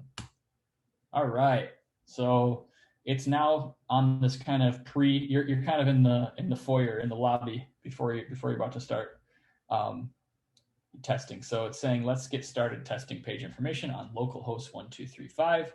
And a quick little informational note, it says before you hit start, let's make sure you got your page in the right state. What that means is we might have something like a modal test in the future where we want to open up the modal or test a form inside the modal, let's say. So you know, web apps these days are very dynamic and stateful. So you want to test a specific state, you should get your page into that state. So in this case, I think I'm good to go. I'm going to hit start. All right, so we're on question number 1 in our page info IGT. I'm going to refer to them as IGTs, intelligent guided tests. So it's saying the page title is, in quotes, insert title here. Does it accurately describe the purpose of the page? And now I have a yes or no radio group. There's also some nice instructional or help text that says, in particular, make sure that the page title is not overly vague. For example, main content, and does not contain placeholder text like untitled document. Looks like we're that latter case with placeholder content that we left over. So I'm going to say no. Insert title here does not accurately describe the purpose of this page. I'd expect something more like recipe dashboard or awesome recipes or something unique and descriptive, but not insert title here. So I'm going to hit next. And now I'm being asked if the majority of the content on this page is in English. I'm going to say yes. All that's happening under the hood, in case you're curious, is we looked at the HTML lang attribute, found that it was EN, and asked the user if that's accurate. So I'm going to say yes, hit next. All right, cool. So in about 1 minute, we were able to find our title problem. So I'm on this kind of results screen, on a recap screen, if you will, and it says the title element on this page does not identify the contents or purpose of the page. With any of these issues that we find right now or on these future IGTs that we're going to run, you can always click on this nifty more info link, and it gives you a nice breakdown of the issue, background information on it, some good and bad, some pass and failure, if you will, code examples, how to fix it, the description of the specific rule that was in violation, and then some really good resources if you wanted to dig deeper on what the specific rule means and how you can avoid it. So that's really useful. I'm going to hit finish. And now we have one new issue. Just like any other issue, you can see the breakdown by clicking on it. It'll pop you back into that issue breakdown UI, which is really useful. You can come back to it. what I want to do now is kind of demonstrate how a developer should be and could be using these IGTs while they're still building out new content. So remember, I still haven't submitted a pull request or anything. I've just ran our unit tests, got them to pass because I made some changes, if you will. And there's a couple accessibility considerations that I overlooked. We ran Axe, we fixed some of those. Now we're into more of this guided testing issues. And what we can do now is fix the issue in our source code, which should reload the page, and we can actually rerun page info and make sure that it actually works as expected. So let's go ahead and do that. I think this is simple enough where we don't need to necessarily break, just try to follow along with me. What I'm gonna do is open up index.html. That's at the top level of the source directory. And you should be able to find inside the head, this title tag. Title tag has that really bad title, insert title here. What we can do now is give it something descriptive. I'm terrible with words, so hopefully you come up with something similar, maybe even better than me, but just something that describes this app. I think I'm gonna go with awesome. How about, we're on the dashboard page. So recipes dashboard, and our app is called awesome. Oops. Recipes. So I got a new title that I feel is descriptive enough to describe what's happening on this page. I went with recipes space dashboard with a pipe, common convention on web apps, and then the app name. It's called Awesome Recipes. So I'm telling you what app you're on, as well as the more unique information in this page of recipes dashboard. Because who knows, maybe when we build this out, we'll have a more than just one page. So now that I've done that, I need to hit save probably. Now my awesome dev server just reloaded. And just to be sure that this title works and that it's what a screener would pick up on, is I'm going to clear my results of this page info run and run it again. Why not? I haven't pushed anything. All right, so just started it. I'm back in page info land. I highly recommend following along so you can get the hang of these IGTs. It's saying the page title is recipes dashboard, pipe, awesome recipes. Does it accurately describe the purpose of this page? I believe so. So I'm going to say yes. And I didn't do any language changes. So I think the second question's answer still stands true. Is the majority of the content on this page English? Yes. Hooray. We have no page info issues. So now I can go tweet that I'm hashtag Axe page info clean or something cool like that. So that's really basic. That one was really easy. As you can tell, you don't need to know anything about accessibility. You just need to know more so stuff about the content that you're testing. You got to know what the expected title would be. And that is something that you definitely could decide ahead of time when you're building this new app. The ticket you're picking up for building it should probably describe what the title's convention should be for the whole app. And then you can run page info on that to make sure you did it right. What we're going to do next, I'll look at questions real quick before we start this next IGT, which is my absolute favorite. Let's see. Am I missing anything, Laura or Dylan? I think we're good. Cool. All right, let's get right into it then. So we have several other IGTs. We got a keyboard one, which we're going to do here in a second. We have a modal dialog one. We just ran the page information one. Buttons and links, that will test all your buttons and links on the page. Lists, as you would guess, tests your lists. Images, same thing, test your images. Headings, and forms. So we have quite a few tools in our toolkit here. And they're all very, very isolated and specific areas of testing that someone like an expert would be going through anyway. And so this will allow us to catch some of those issues that, like I said, Axe wouldn't be able to otherwise. So let's actually make sure we don't have any scroll here. All right. So next up, I want to run the keyboard IGT. And the reason this is my favorite is as a accessibility developer focused mostly on the front end, who's been writing automation things like end-to-end tests, functional tests, unit tests, and like I said, I've been very heavily focused on accessibility. There was no great way until this tool came out to test the real natural tab order of your page. You could test cool things like ARIA widgets that had specific key down handlers that you could simulate or fire custom events to do, but you couldn't really write unit tests that would actually simulate what a real user tabbing through your page would be doing. like I said, it relies on event listeners existing, which if you're just doing, following your DOM order and your reading order and allowing natural tab order to take place, you couldn't really test that that's all working as you'd expect. So the keyboard tool is really cool in that it actually legitimately fires real tabs as if a user is tabbing through. It's relying on some crazy Chrome APIs. But yeah, that's finally, for once in my life, I was able to say, cool, this actually is what a real user tabbing through the page will be like, and will allow you to find things like keyboard traps or elements that were skipped in your tab order. So I'm really excited about this. Enough talking about it. I'll just let it speak for itself from now on, and we can see what's going on. So I just hit start keyboard. Please follow along if you have this running and you got your trial running, because this is really cool.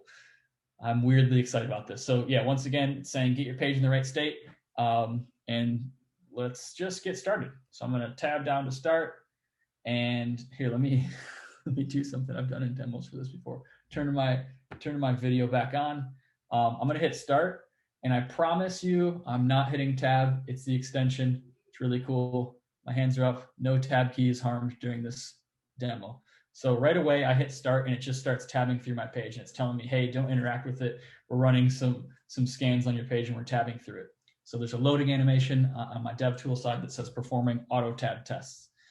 That's just what we're calling the little robot who's tabbing through the page for us. All right, really cool stuff. It just finished tabbing. Now it's just doing some wrap up, and there we go. Whew. We have 18 tab stops were recorded. Now it says auto tab was successful. Click next to continue. Before I hit next, I haven't described what's happening on the page. So while I was in that loading state, the robots were tabbing through, and actually as it hit tab stops, it was highlighting the given tab stop, and it added this cool little enumeration to it. So we have enumerated highlights that actually you can kind of visualize the tab order and actually see what's going on there. So we have 1, 2, all the way up to 18. Really excited about this stuff. Was that a question? I couldn't. Okay. I'm gonna hit next now. It says click next to continue. And now that we have all these tab stops, and we're still highlighting them, it's asking us if are there any elements that you expected to be in the tab order but were not. So that's a fancy way of saying, hey, was anything skipped here? In this case, I think we're good. So we have our top bar menu item of awesome recipes. We have our edit pencil divs. They're not buttons yet, as we might find out here in a minute. We have our cooked chocolate cake buttons, and it repeats that throughout the rest of the page, and then it's done. So I don't think anything was skipped. And we had some discussion about which order should the tab stops be within the card. We went with edit followed by cook. But if you happen to disagree and have fixed that, that's fine too.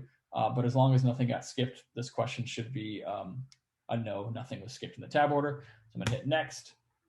All right, cool. So we're on this final step, which says we've detected some elements in the tab order which lack a role which indicates interactivity to assistive technology.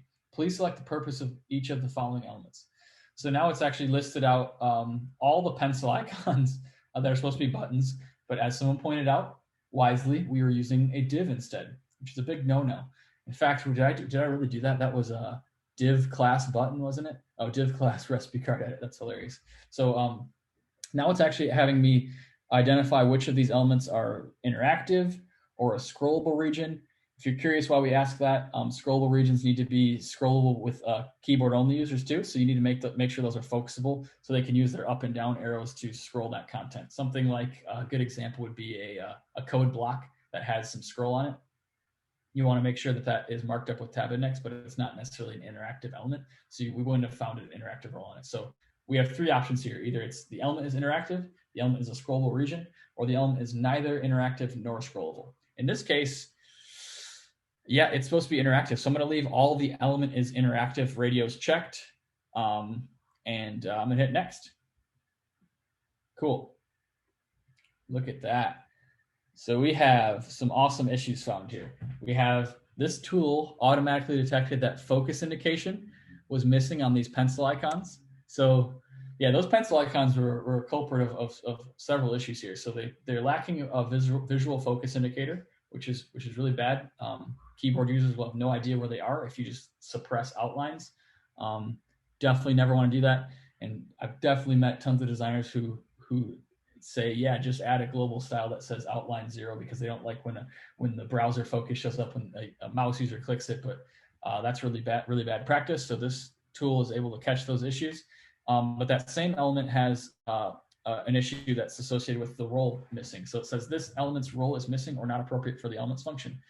That goes back to that simple question where we said, hey, are these elements interactive? Because they're tab stops, but they weren't marked up as anything interactive. So a screen reader user would be confused about the purpose of said element.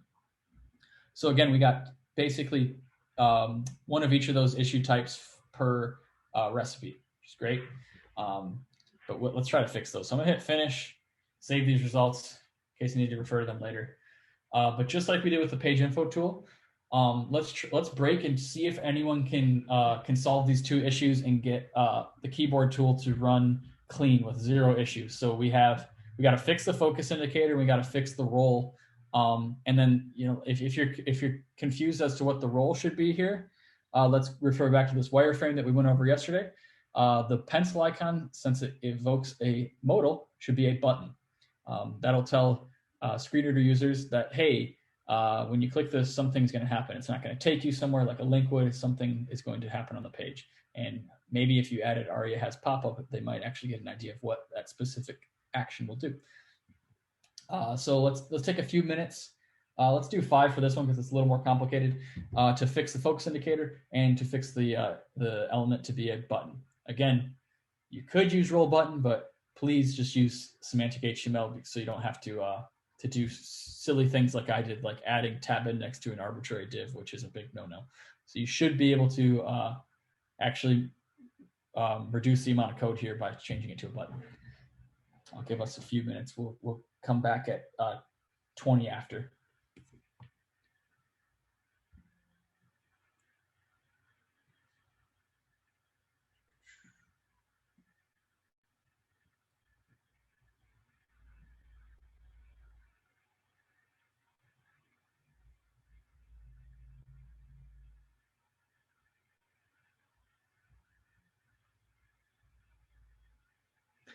Someone said they got different results, but they forgot that Alice, she had fixed the issue already. Went ahead of us. Someone's asking about the scrollable region. It's a good question. I guess it depends on what the content is. If it's a generic code block, I think the closest thing you could get to a good role to add to it would be role equals region, and then you'd want to add tab index equals 0 to it. So that way, a keyboard user tabbing through the page, they'll hit that, they'll hear, they'll see it that it's a scrollable region, and screen reader users will hear that it's a region. But the sighted keyboard users will actually be able to arrow up and down and actually scroll that content. So it's really a thing that's often overlooked on things like code blocks. Whereas screen reader users will hit that tab stop and they'll get the whole code block read out, which is fine. It's perfect. But if you're sighted and you're not using a screen reader but you have to use a keyboard or something similar like a switch, you'll need some mechanism to scroll that overflown content into view.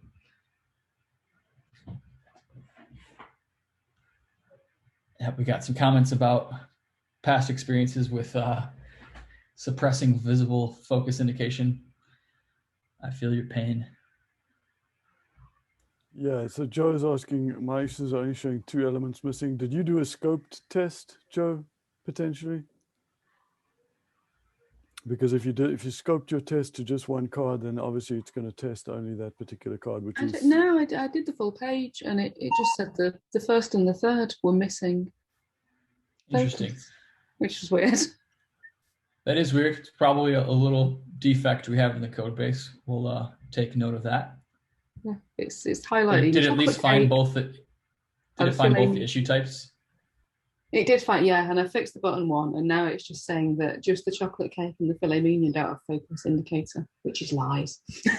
But at least it found the valid issue.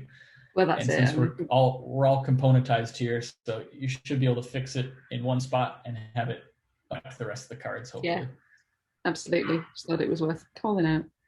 Yeah, thank you for pointing that out. for those curious about the focus indication thing, it's actually really cool. When we were auto tabbing, if you remember, there's a little bit of a delay at the end, and we actually are taking screenshots of the elements in their focus and unfocused states, and literally assessing the pixels between the diff between those two. So this is a cool way. Like a blind colleague of mine was so excited when this came out because it allowed him to actually test for focus indications issues where he usually had to pull in a sighted expert to tell him whether or not that's visible, or he could try to rely on hacky get computed styles on certain elements when they're focused. But this actually saved him a ton of time, so we were excited to be able to provide that value for non-sighted accessibility testers. Got 1 minute warning.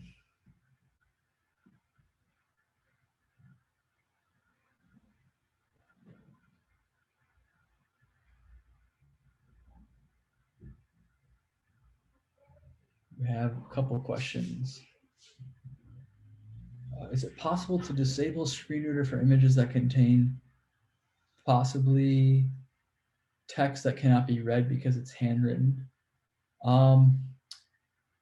That's an interesting question. I guess it depends on the context. Like if this is a user uploaded image, then I'd say if it's like there's actually writing in it, which is kind of a no-no image of text, but if that had to happen, I'd say that the writing is probably valuable, and we should make it required that the user who's uploading that image provides alt text, because that might provide value especially if it's illegible text.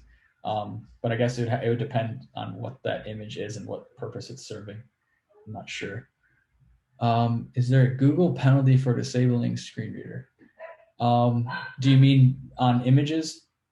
That's a question from Jock. Are you saying disable the image readout because of the alt equals quote quote? Because you can't just disable a screen reader. It's an operating system wide thing that people need to rely on in order to use their computer. So, but I don't think there's a Google penalty for making an image decorative, if that's what you're asking. One thing I did forget to mention, looks like we're at time now, so I'll get the fixes in myself. But one thing I did forget to mention is if you've run something like Google's Lighthouse, it's actually running Axe Core under the hood, so you might get similar results if you're using the Axe extension, which is pretty cool. And all right, so real quick, we are running until 2:30 today, so we're not at time yet. But just a heads up that we do have some time. Awesome. Yeah. All right. So we still have another hour, is what you're saying? A little over. Correct. Awesome. All right. So I think people posted their solutions already in the chat. That's awesome. Thank you. That's helpful. So I'm going to go ahead and fix the one issue type with the, remember that's the role missing interactivity with button. Hooray. And then the focus indication, I think I did, just for future reference, I think I did post some hints here. And if you looked at them, it says C components recipes index.css, and there's a recipes card edit focus declaration. I'm going to go ahead and cheat and just search for that and remove that. So hey, we removed some code here. So what I want to do now, in case you haven't already, if you have already, just sit back and watch my auto tabber do its thing. But I'm going to run this tool again. I can do manual test too if I'm feeling like it, but I got some focus indication now. And this should be marked up with a button now. Yay. I'm using semantic HTML. So as someone pointed out in the chat, I was able to remove tab index on that as well, because that comes for free with the semantic button. All right, I'm gonna hit start. Wonderful. So we detected focus. Oh, yep. So because I was just messing around, it detects that focus isn't at the top of the document. And so it's asking me now if I want to start from the top of the document, which yes, I do, because I want to get the real page, the tab order of the page when a user first hits this. So it's going to take it from the top. Actually hit the skip link first, which is great. And give it a minute to finish tabbing through and analyzing the focus indication presence.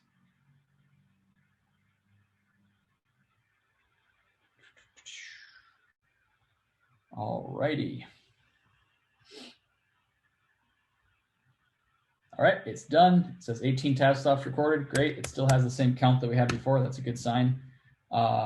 Same thing as before. I didn't change anything here, so I know that there's nothing that was skipped. I was going to say no, nothing was skipped. And just like that, we're done. So I'm going to go and tweet, what was it, hashtag axe keyboard IGT clean or something.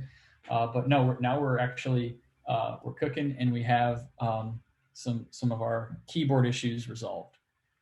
So let's go back and think about how we could have avoided this issue, other than we saw it was a div and our linter yelled at us, and maybe the council yelled a bit with the Axe Core React plugin.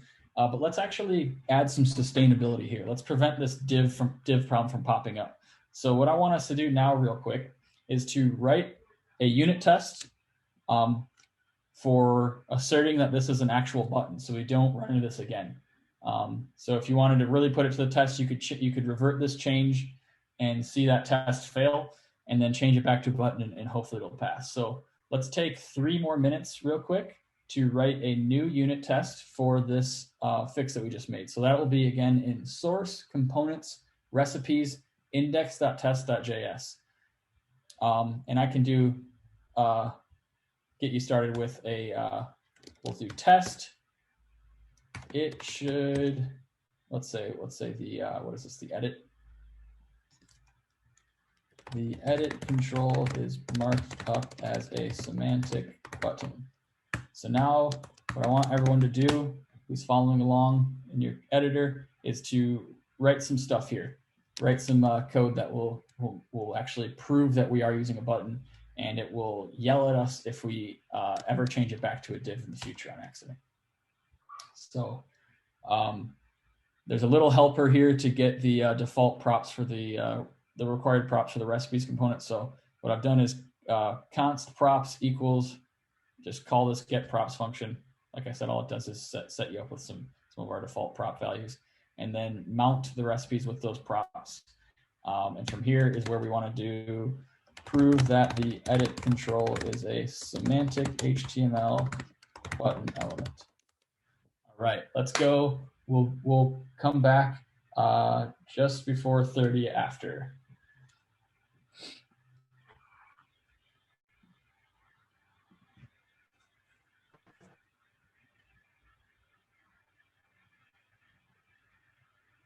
All right, and I'm going to answer questions.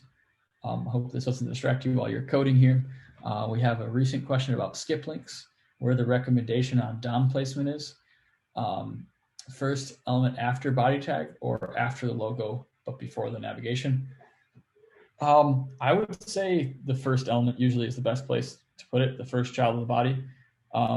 Because if a user is using your app and they know what the navigation items are, and they know they want to get to the meat and potatoes of the page, if you will, the real content, I think it's really nice to not have them hit tab a couple times before doing that. So the first thing they do is hit the page, hit tab, skip link pops up, and they can get cooking, no pun intended, to the main content of the page. And actually, I would just make it first child of the banner of the, not the body directly, so that it's in the landmark. But other than that, yeah, good point. Because Axe will catch you on that as well.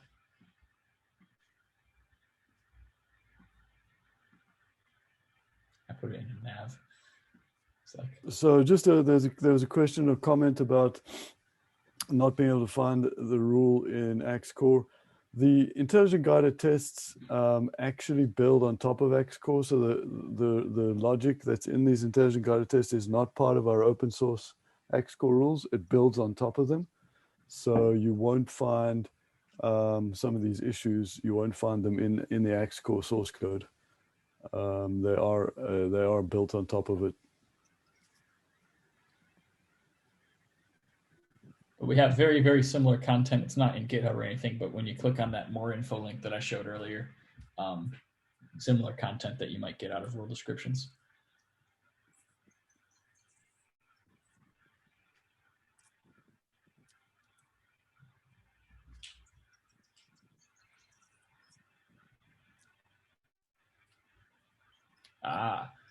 So we have a question, a follow-up on the skip link about a rationale to give leadership that wants users to know the branding, the logo of the site before giving the users the option to skip everything.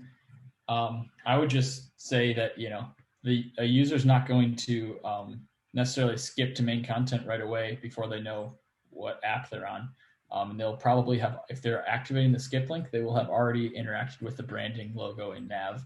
Because Dylan touched on this a little bit yesterday about like exploration. Like sighted users might scan through the page real quick before they know what they're doing to get an idea of what's happening.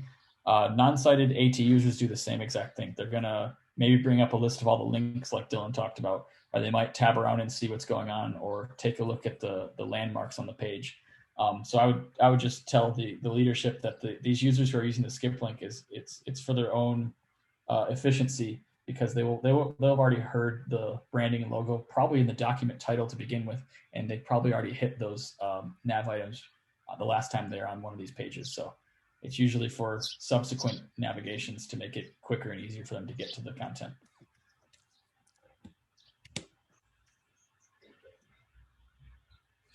Yep, someone drew on that same point where the page title will probably also have given them that branding. And maybe they can actually start caring more about the page titles and actually put that kind of information on it too. And hopefully they're not loading a bunch of marketing garbage.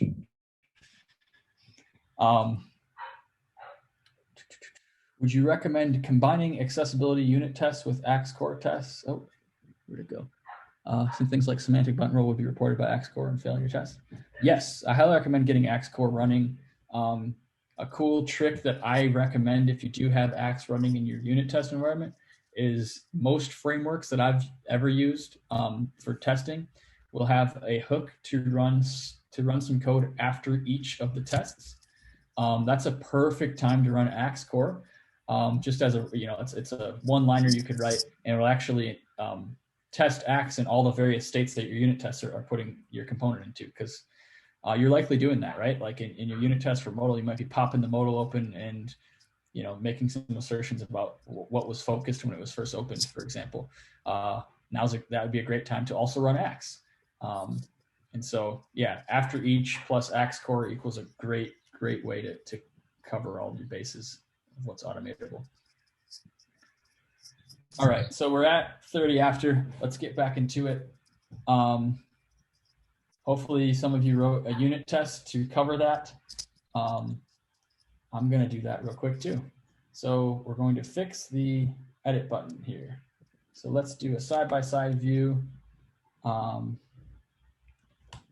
Let's see what I can, there's so many different ways of doing this. Let's say expect wrapper.find button dot, let's give this class name to make it really quick and easy.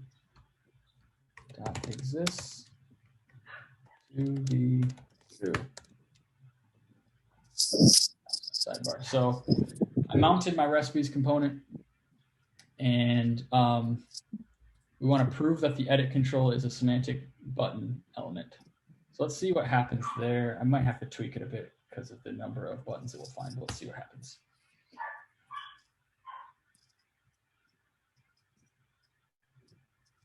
Yay, I have a new test that is hopefully working properly. But what I like to do just in these demos is revert it back to what I had before, and that should have been failing.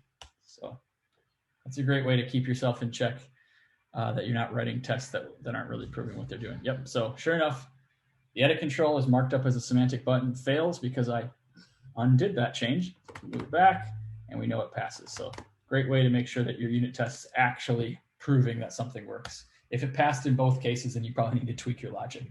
But cool. So if we had written that ahead of time, yep, we wouldn't have caught that issue. A great example of something that's not as easy to test in unit test land is the focus indication. You know, JS DOM isn't necessarily rendering a real browser, and you probably aren't going to, there's no practical way to really to assess that focus indicator. So I think that's where our IGTs really prove their value, is for stuff like that. All right. So we just ran our keyboard tool. I have a couple more that I think we should run through. And once we do that, I think we're gonna kind of rinse and repeat here a few more times to catch more issues. But after that, I might give us a chance to run this on some other content other than our broken recipe app, or we can, if we want to, add some more features here. All right, so keyboard's done. We're hashtag keyboard IGT clean. Hooray. Now we have a unit test to prevent that from happening in the future. Now let's move on to the images IGT. It should be fun. I'm going to scroll down and I'm going to hit start testing images. All right, so hit start. Chat real quick. Yep, and if you haven't picked up on it, there is a README in this repo that is mapping out everything we're going to be doing. So someone asked if we're doing the forms IGT. Yes, we will do that next. Cool. So it just scanned the page for all the images. It took some screenshots, and now it's rendering a bunch of thumbnails based on what images it found on the page. So this is cool. It tries to group them by image type, and maybe it's not doing a perfect job here, but it has grouped them pretty logically with all the pencil icons together. And then this miscellaneous pile where for some reason the grouping algorithm got thrown off a bit. And now it's asking me, select the images that you'd like to test, and you can hover or focus over each thumbnail to highlight the image on the test page. So I'm actually going to select all images. I don't want to skip anything here. So I'm going to hit next after clicking select all images. All right, next question. Select all images that are used solely as decoration. And remember, this is that rule of thumb, pretty much verbatim of what I described earlier as a good way to determine this is if you were to remove the given image from the page, would any information be lost? If yes, then it's definitely an informative image. And if no, it's definitely a decorative image. Great way to kind of put your decorative images to the test. So, and it's still grouping them. So let's go back and look at wireframes here, because I think some of these questions were answered for us. I can't remember if we annotated them. Dylan, do we have annotations for these stats? I thought we did. Yeah, we do they skipped, if you just go down further. Go down, yeah, go down. It's Okay. down. Yep, it's here. I think 72. Thank you. Or maybe it's one up. It starts on 71. Yep, okay, 72. There we go, yeah. okay. We did talk about this briefly though. I know we did yesterday. So we decided ahead of time that these icons actually didn't add any information to the page because it's an egg and we have the visible text eggs used right there. So hearing eggs 23 eggs used is a little bit overly verbose. So we decided ahead of time that should be decorative. So I'm going to go ahead and say that these are used as decorative only. The pencil icons are informative. They mean something. If we remove them, information would be lost on the page. So I'm going to leave those unchecked. Again, we've already been over this and we've already hopefully fixed this earlier, about a half hour ago, that these actual yummy recipe images are supposed to be decorative too. We've gone over that and the wireframes have already covered us there. And once again, the flame icon is decorative. This one's a little debatable. This is the logo. I'm going to say it's decorative because it's a fork and spoon cross. It's just generic food iconography, and it says awesome recipes there in the menu item. So I'm going to say it's decorative. If you disagree, I respect that, but that's not really the purpose here of this workshop to discuss this. So I'm going to hit next. So really what we're left with is nothing but informative images on the pencil icons, and everything else is decorative actually. All right, so this is covering a specific WCAG rule or success criteria, but it's actually now asking us to select all the images excluding logos that contain text. Images of text are bad and problematic. WCAG doesn't want us to use them. They do give you a pass on logos because that's kind of unavoidable that logos will have your company name in it, if you will. So you're allowed to use images of text if it's a logo. The other thing you're allowed to use is if the style of the text, so handwritten text, for example, that's in an image would be allowable if it's truly handwritten. and not a font that could be used. So there are some exceptions to that rule, but few. Yeah. Good to know, because we actually had a question about handwritten text. Yeah, that's why I mentioned it, because there was somebody asked a question about handwritten text. But in that case, the alt attribute needs to completely cover all the text that's handwritten. Got it. Okay, so in this case, we're not left with any logos or any images of text at all. And our logo doesn't have text either. It has actual text content, so the logo itself is just an image. So I'm gonna hit next without checking anything. All right, make this a little wider, make it a little prettier to look at. There we go. All right, so this next question is really important because it's having us validate the accessible text of each image. So the question is, does the accessible text tell you what each image is for? The accessible text should accurately describe what the image is and what it's for. Real quick, let me just keep on referring back to our beautifully annotated wireframes, and let's see what we have here. Because I don't remember. Let's see what's going on. So starting with, we're on the pencil icons. And it says the accessible name of said pencil icon button is edit and then the recipe name. So I'm expecting to see in my DevTools UI when I go back something like edit chocolate cake, edit mom spaghetti, edit filet mignon. That way, if a user is tabbing through and they're hitting buttons, it's not just edit, edit, edit, edit, edit. We want to have some unique information. So let's see what we got so far. Oh no, it's just edit, edit, edit. So for all these ones, all these pencil icons, I'm going to select no, because for these edit images, we want the recipe name to be interpolated into that accessible name. In this case, maybe it's an alt text or an ARIA label. So I'm left with nothing but no's across the board for these. These are basically what this step is presenting you with all the informative images. It derived that these were informative because we didn't select them on the question that asked us to select the decorative images. So I'm going to hit next. All right, and now we're left with quite a few issues here, some that you might not have even expected.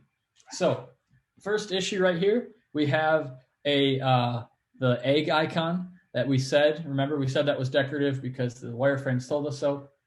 And actually it's saying the use of text alternative with decorative image is not appropriate.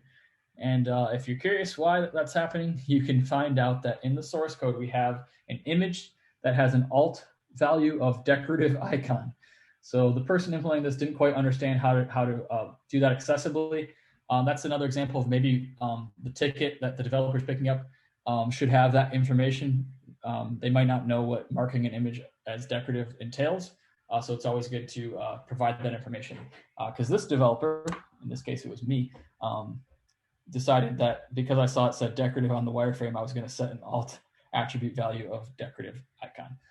So that's the same issue for all three of those stat images. And then we have a different issue type for each of the pencil icons because the short text alternative for the complex image is not appropriate or meaningful. What that basically means is we didn't follow the directions of adding the recipe name to the alt text.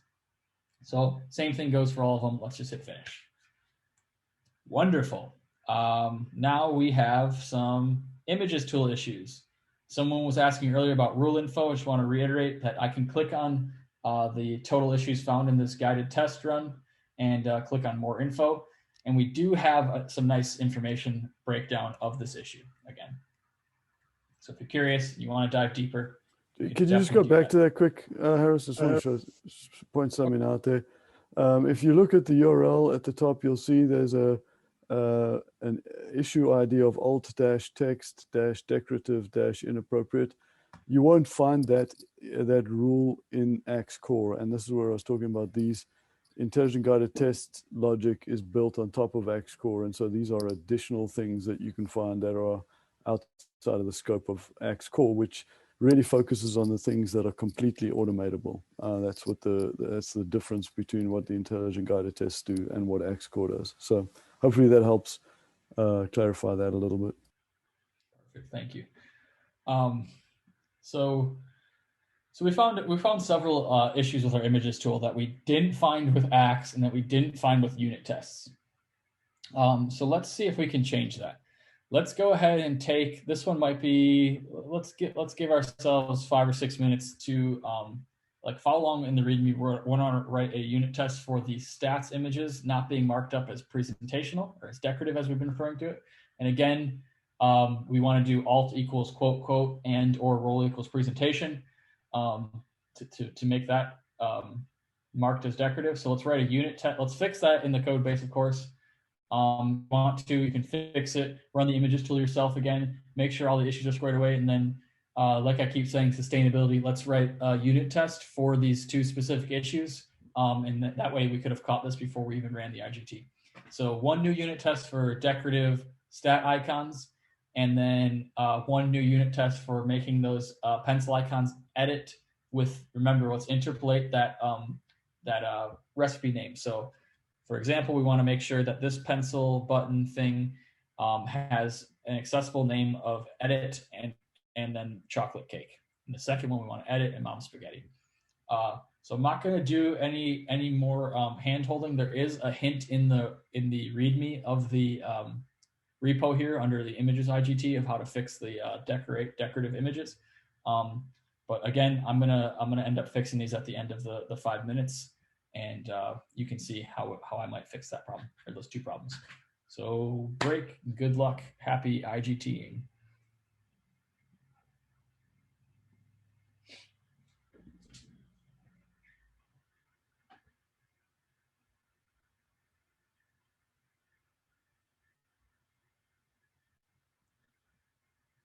We're getting some good questions about ARIA label versus off-screen or visually hidden text, something that some frameworks call SR only. That really comes down to what your target browser and AT combinations are. In this case, I'll give you a spoiler or a hint. We can actually probably get away with just relying on this. It's an actual image tag, so we don't need an ARIA label. We don't need off-screen text. We can actually just edit that alt attribute here to include the recipe name. So that's what I would do. If you do it differently, that's perfectly fine too. If you want to see it in action, how those might differ or probably not differ in whatever screen reader you have on your operating system. If you're on Mac, you'll have VoiceOver. If you're on Windows, there is a free screen reader called NVDA that you can use. And you'll probably see that both of them support off-screen text, ARIA label, and alt here in the same exact way.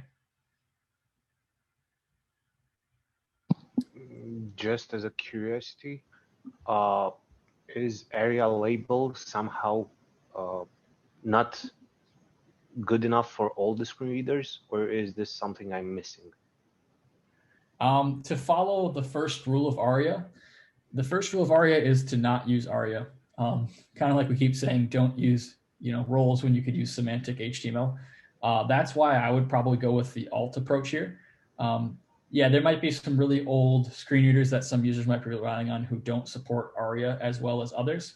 I can, like I said, I can safely say that ARIA label on an element like a button would be fully supported in newest versions of, and actually several versions back of NVDA, JAWS, and VoiceOver, which are definitely the three most common screen readers.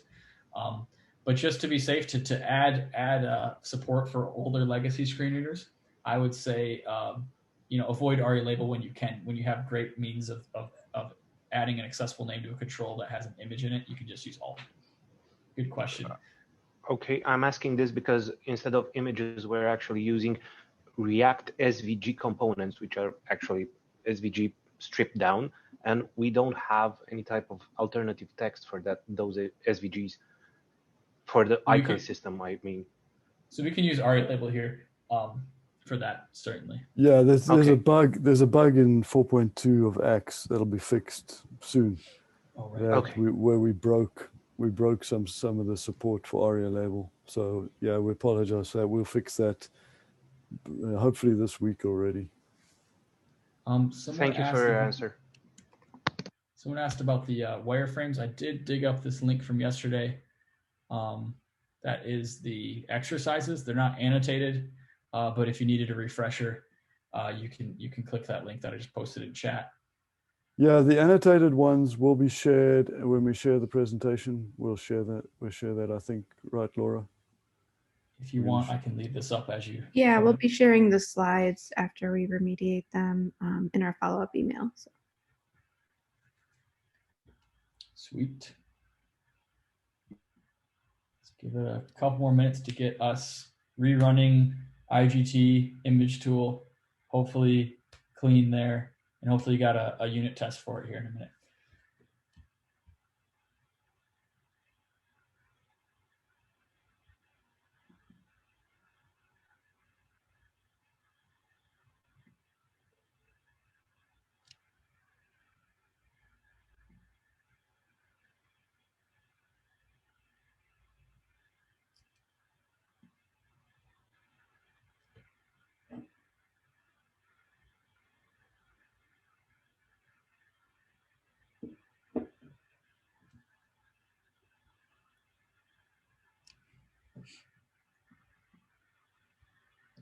One minute warning.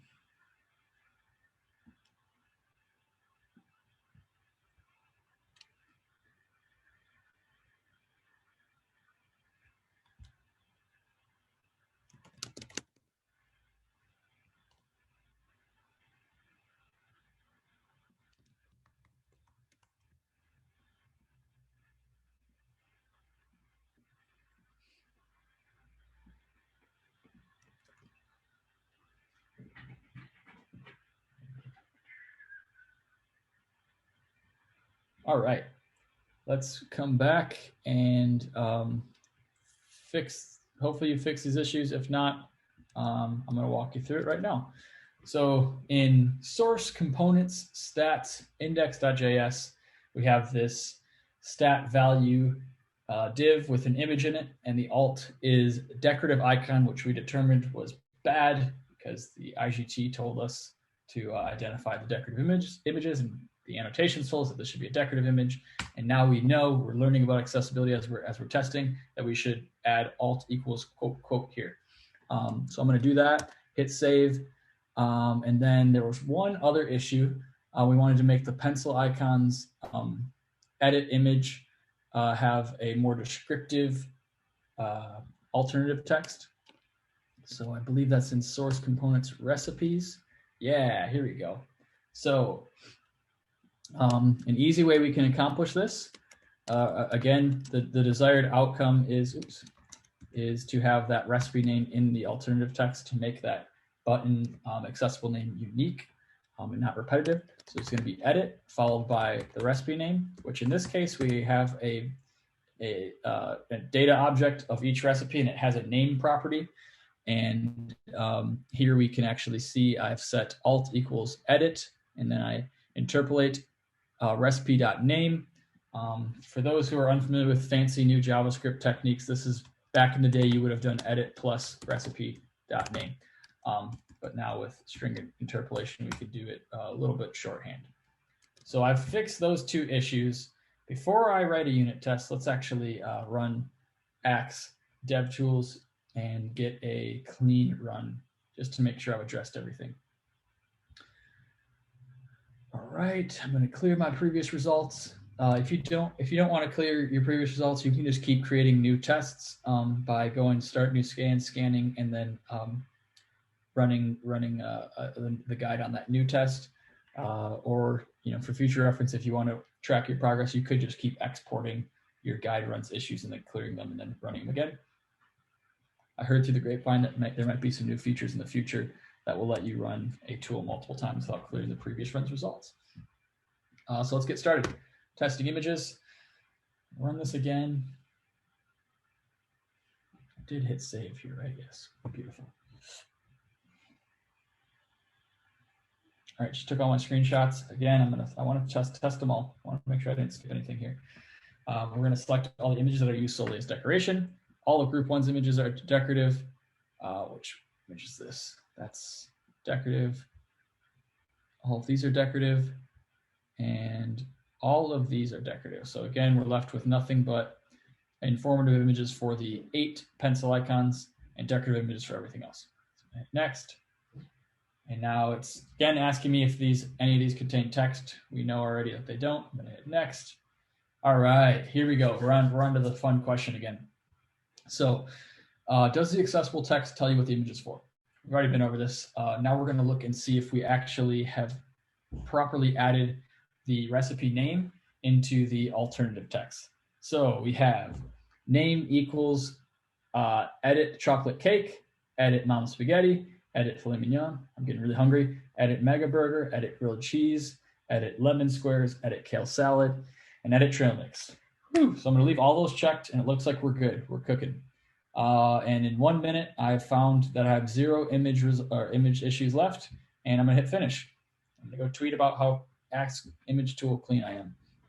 Hooray. But let's go ahead and hopefully some of you got some unit tests written for it. If not, let's follow along. So with this component, let's start with the edit image having the recipe name in it. So I'm going to go ahead and open up the associated test file for it. I'm going to, I could either update an existing test. Do I want to do that? No, I'll write a new test. Why not? So let's do that. Test the edit control as a unique accessible name. Cool. I'm going to steal my prior hard work. One thing I didn't go over, if you're not familiar with Jest, something I recommend doing if you're at all you want to debug what's actually mounted, you can call this debug method. Oops, if I can spell. You can log that out. You can also do things like add .only to a specific test to run just that. I'll show you what that does. It, as you would guess, only runs that one test. At least in this file, it might be a file by file thing. Yeah, it looks like it's a file by file thing. Let's make this a little bigger. But what's the cool thing is you can debug and see what's actually mounted. So if you have a test that's failing, for instance, and you want to say you're trying to figure out why, I recommend doing this. There's a lot here because it's rendering tons of cards.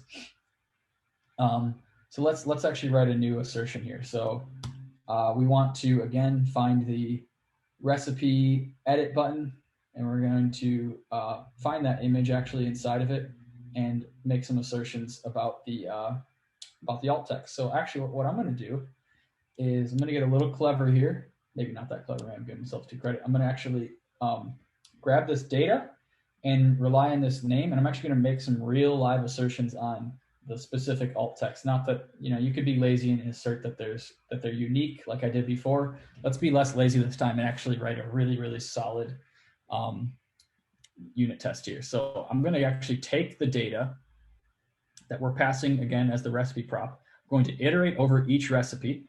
I'm going to grab that name, and I'm going to assert that the image at that specific recipe is edit with its edit space the recipe name.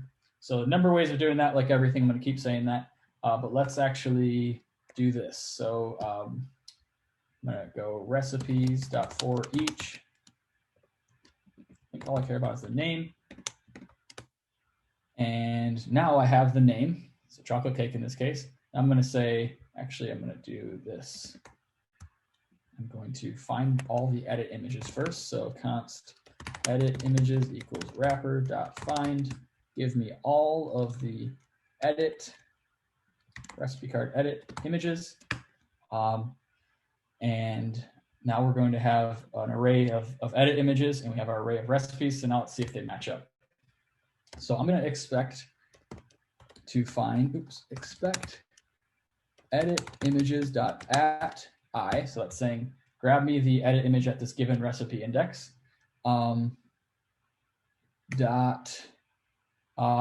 Let's see. I can't remember if there's an adder method. Let's cheat and break out of enzyme for a second. We're going to get the DOM node get attribute alt to be, we'll do edit followed by name. Remove my log to not get chatty. So let's see what happens.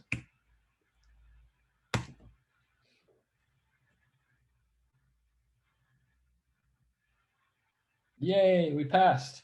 Again, if you really want to put if you wrote the test in a different way, what I'd recommend doing is backing out your change, making sure it fails, and then putting it back in, making sure it passes, just to make sure that you didn't write a lazy test that doesn't prove anything.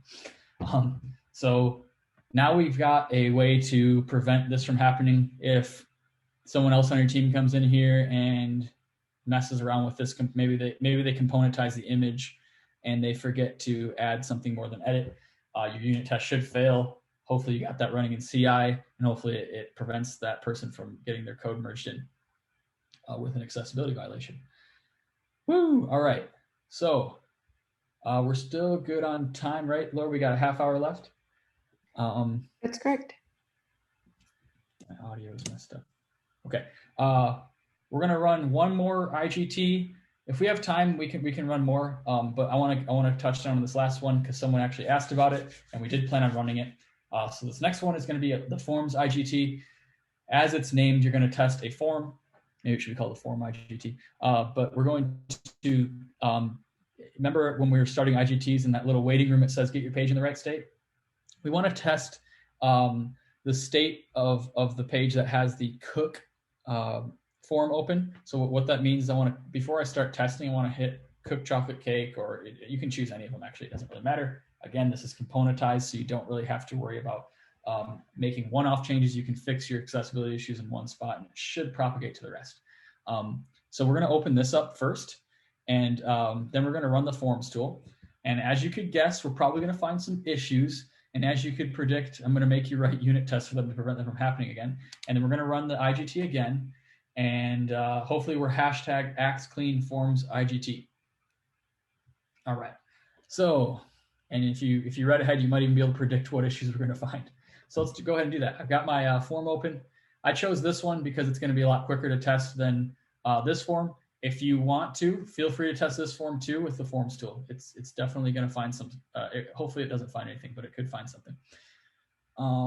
If you haven't done all your previous fixes, for instance, it would find something. So I'm going to hit start testing forms. Let's get started. My page is in the right state now. My chocolate cake modal is open. Hit start now. And cool. So it scraped. It actually went ahead and assessed the page in the current state, and it actually scraped all the forms out from it. And in this case, we only have one visible form on the page. And so it says, hey, we found one form. Do you want to test any of the fields in this form? And it says that because we can actually pick and choose what we want to test. So yes, this is the form we want to test. I want to make sure that the rate the yumminess controls and the checkboxes are all good to go. So I'm going to hit next. Fun thing that's happening right now, we're optimizing your test. If you opt in, we do have some really cool machine learning that actually optimizes your test for real, and it could actually save you a lot of time. And I can explain a little bit of that once we get to the associated questions. So it's asking me right now, do you want to test the highlighted form field? And it's highlighting, a little hard to see because the highlight's covering it up, but it's highlighting the rate the yumminess input. And yes, I do believe that this tooltip showing up and covering up the label is a defect on our part. Apologies. We'll probably get that fixed by the time we release next. So I'm going to say, yes, I want to test the yumminess field. It's asking me now if it's part of a group of related fields. In this case, it's not, but an example of that would be like a group of radio buttons with a common group label, or anything you might want to use a field set for. Any kind of grouped inputs like a social security number input with a series of 3 inputs, or a telephone number, something like that would be a group of inputs. And we have different requirements from WCAG on how what we need to do to properly make that accessible. So here's a question where we kind of weed that out. In this case, it's not a group of fields. It's just a single standalone form field. It's not related to that checkbox. It's its own thing. So I'm going to say no. Now it's asking, does the form stay visible all the time?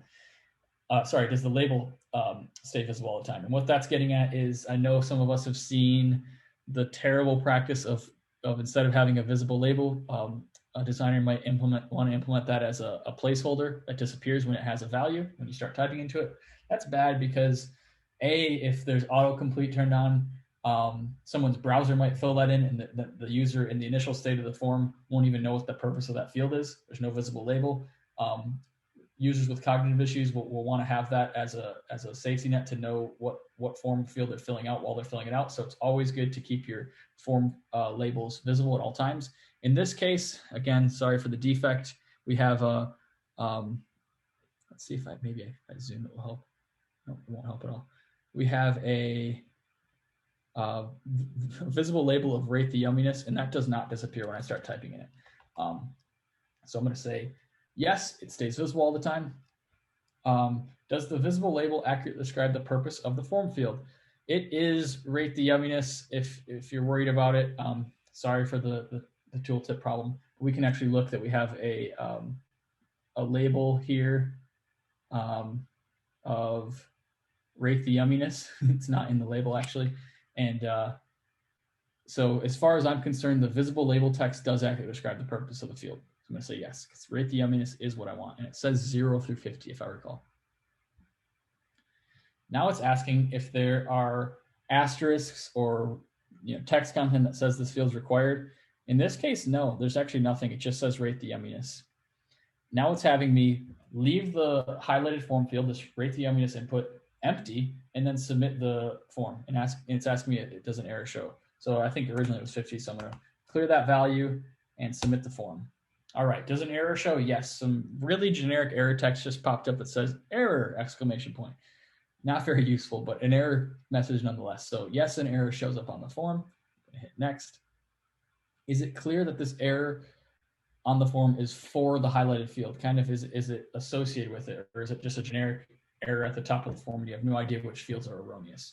In this case, the form did do a decent job by rendering an error message in close proximity to the input. So I'm going to say, yeah, I think in this case, it is pretty clear that it's associated with this field. Maybe not programmatically, but at least visually. So the error text we found for this field is error. Does the error message you see on the page match at least some of this text? Yes.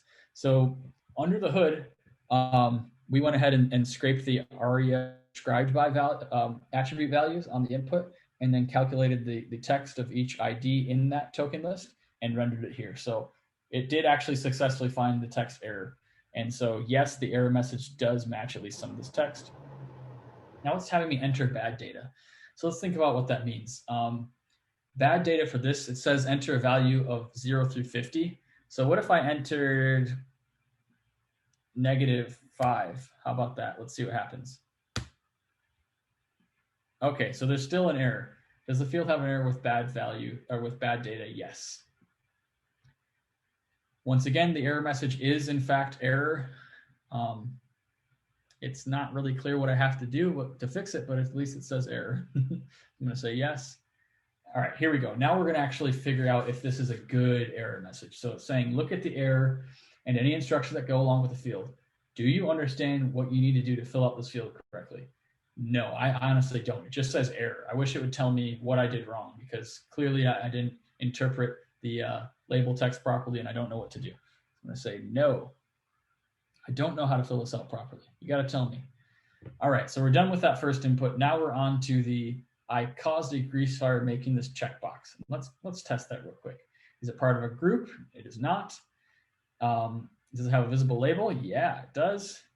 Does it stay visible all the time? So let's make sure it doesn't get hidden magically when I check the checkbox. In this case, looks like we're good. It stays visible. So I'm going to say yes. Does it accurately describe the purpose of the form field? Yes. The label text we detected for this field is I caused a grease fire making this. That is exactly what I want it to be. All right, so we're done testing those two form fields. Now we got a couple form-wide questions that get at whether, in this case, we're not submitting a financial transaction or a legal commitment or a test or exam. Excuse me. So I'm going to leave all those unchecked. All right, so we have a couple issues that this thing just found. Took us 7 minutes. I was describing a lot of what was going on, so it probably would have been a little quicker if I just had shut up. So we have the field is required, but is missing are required true for this one. So this is really cool. The tool figured that out based on my responses to whether or not error message showed up when I submitted empty and with bad data. So we are missing an already required attribute on that. Screener users wouldn't have known that was required. I would say you probably want to make sure all users get that information. So you might want to add an asterisk or a required text to the label. That would be super helpful for all of your users. And then we have another issue where additional instructions to successfully use the component are needed, but are not provided for people with disabilities. People without disabilities have access to additional instructions. That's a long-winded way of saying, hey, let's make this error message a little better. So I'm gonna hit finish. And What I want us to do one last time is to fix these issues in the source code and write a unit test for the error message being descriptive. So we want to add ARIA required to the input. So that should be pretty straightforward. And we want to make the error message more descriptive. So I'll let you guys get creative on how granular you want to get on the error message. You could say something like, based on the value, you could say, hey, it needs to be a value greater than 0. But either way, we want to make sure we have some kind of descriptive error message that will direct the user on how to fill out that form field properly, because clearly they didn't understand through the label text. So let's do that. Let's break for 4 minutes, and we'll run the IGT one last time after we make the code base change. Good luck.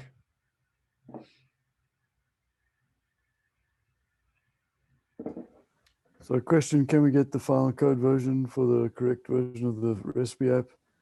Yes, I think we do have that. And this is a new repo. Have you submitted that branch yet, Harris, or is that?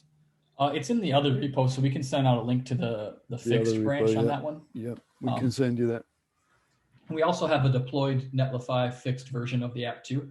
If coding isn't your thing and you want to see what the accessible implementation looks like in the browser, we can send out that link as well. Yeah, so there was a comment about putting errors above the text field. It's actually, it doesn't really matter as long as it's in close proximity. That's what matters. What matters mostly here from a placement perspective is when somebody's zooming and they have, they can only see a very small section of the screen at any one given time. They want to be able to associate that error message with that field. So whether it's above or below doesn't matter as much as how close it is and how easy it is to see that it's associated with the form field. Exactly. Harris, me again. Sorry, I have a lot of questions. No worries. Regarding the Cauldron library, I know that we've run into some issues with server-side rendering when having to deal with unique IDs for the area labeled by and described by and composing them together. Does the Cauldron deal with this on the server side, or? So for a lot of Cauldron components require you as the caller to generate an ID for something. So I would say it doesn't necessarily help that specific problem, unfortunately. So I might get an hydration error. If you got duplicated IDs, I mean, I think there's some pretty good like UUID or unique ID libraries that make it so it's extremely unlikely that you'll ever generate a duplicate IDs. So if you're concerned with that, I would just use like a library to generate some random string. I'm not concerned with the generation of the unique IDs. I'm concerned to the hydration point, because what the server renders, it gets to the React part, and the hydration needs to have the exact IDs as the server rendered. So I need some kind of a state to keep what the server rendered, pass it to the client, and the client should take the IDs from that point onward. Otherwise, the hydration might fail and re-render everything. Oh, I see.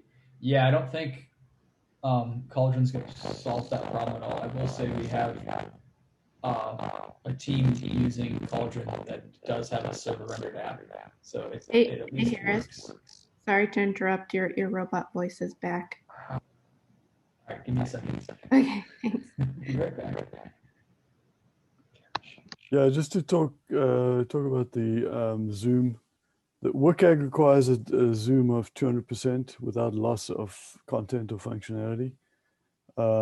But you should certainly see that if you should try to support almost infinite zoom with your whatever happens, whether it's responsive wrapping or whatever happens as the zoom level gets higher.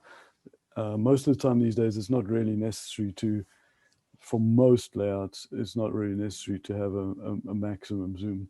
But if it is, then 200% is what's required by WCAG at least. And at what viewport size? At a viewport size down to 320 pixels wide. So that's the minimum viewport size.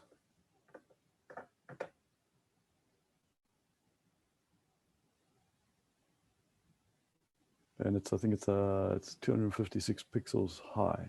So those are the limits as far as WCAG is concerned. I think it's 320 wide and 256 high.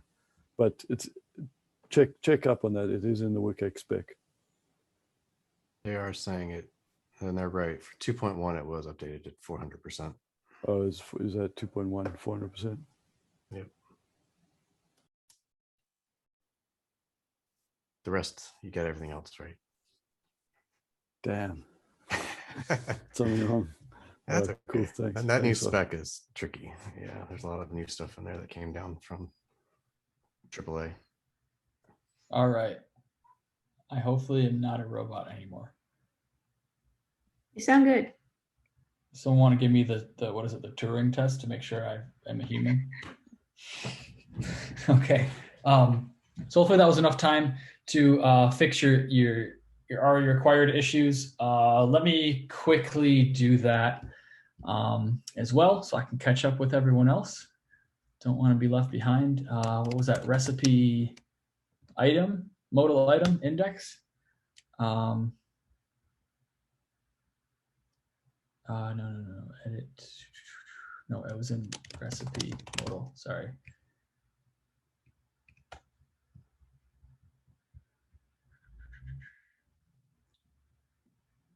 Hopefully everyone got through some of these.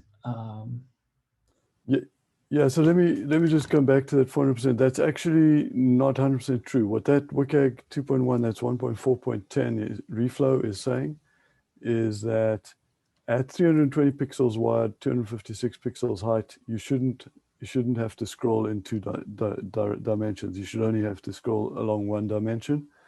And what it's saying is that 320 pixels wide is equivalent to 1280 pixels zoomed to 400%. So you don't need to support zoom to 400%. You just need to support the 320 CSS pixels wide viewport size. So I was right about the zoom. The zoom is still 200%. Does that make sense? We can have a discussion about that on the Slack if you want to carry on that discussion. Sorry, Harris. No, it's good. It's good stuff. So what I've done is fixed a couple things. This one was a little trickier. You would have had to look at other examples or be familiar with Cauldron. Or you could have just manually added the attribute, but you might have seen something funky happening. But all we actually needed to do was add this required attribute. And I will actually update that in the label text as well. I had a fake label div and then an empty label attribute here. I think Axe would have yelled at us for having an unnamed, unlabeled input field if we ran Axe in the state of the page with that modal open. So I went ahead and fixed that as well. So I've made it required. That will actually, Cauldron will go ahead and add RE required true to that for us. There's also a required HTML property. And now I've updated the label to include required in it, which is great. Now sighted users get that same information that programmatic RE required actually conveys. So that's great. And then what was the other issue we wanted to fix? Error message more descriptive, right? So I think beforehand, this error was either null or the text error. So I actually went ahead and said, yumminess must be a number between 0 and 50. That's awesome. Let me just check it out myself and run my forms IGT real quick on it. And this time I won't narrate every, oops. I need to follow my own instructions. I need to get my page in the right state. This time I'm just going to blast right through our forms test. Yes, awesome. I'm going to test this. What you can do also, just so you know, you can actually test specific form fields within your form. So I could even just select this field to make my testing go quicker. We are a product that is helping you determine accessibility issues. So this application itself is hopefully very accessible. We try really hard. So this stuff like this element selection can be done with a keyboard as well. So I can, just like if you use a keyboard in the Chrome DevTools tree view, or in Firefox, same thing. It's implemented as a tree, so things like up and down arrow will traverse through the DOM, hitting right arrow on a parent will close it if it's expanded, hitting, left arrow, hitting left will go from a closed div to a parent node, and so on. So I can actually play around with this tree view and actually select the element that way with a keyboard. I think that's obviously really useful for keyboard users, because pointing and clicking isn't going to be possible. But it's also it's great for all users, because targeting with a mouse a specific div is sometimes hard based on if there's no padding, if there's like collapsed borders. So it's really useful to have this little nifty tool down here called the element selector at the bottom of the UI, and that kind of follows along with me as I go through the guide, which is nice. It'll always be there. So I'm gonna hit next. Just to showcase our cool features, we just isolated this specific form field. So we're only going to be asked questions about this, and it's going to say, do you want to test this field? Yes, I do. Does the label for it? Yes, it still stays visible. Does the visible label accurately describe the purpose? Yes. The label text. So now we get this. Does the label text we detected for this field rate the eminence 0 through 50? Required. Is that accurate? It is. The required part's a little funky. If we wanted to fix that, we could actually add this required text in an ARIA hidden span or something to prevent that from being part of the accessible name calculation. But let's just move on from that and ignore that problem for now. I'm going to say yes, that is a good label. Are there symbols like a star or text that tells you this field is required? Yep, we have required here. In fact, now that I think about it, this is easily fixable.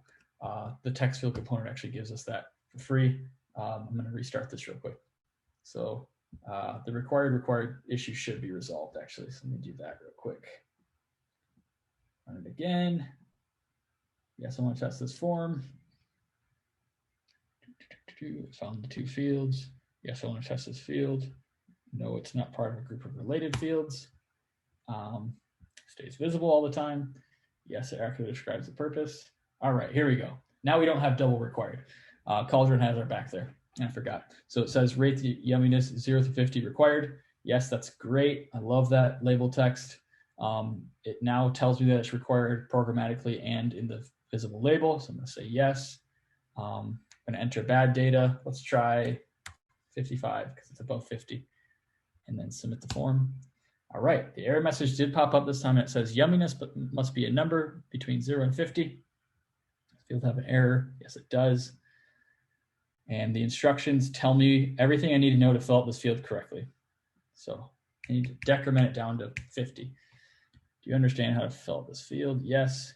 Fill it out according to the error message. Submit. Boom, it worked.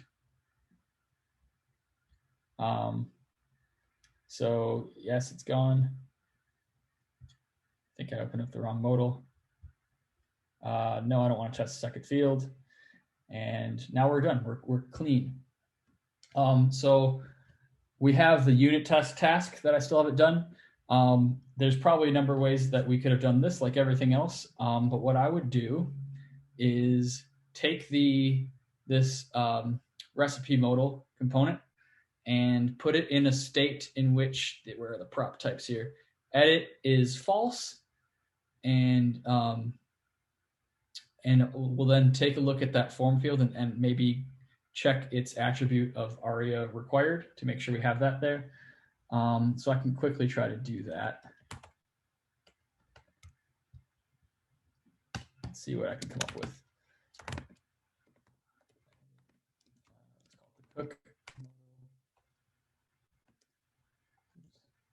Cook modals. What is this? The yumminess.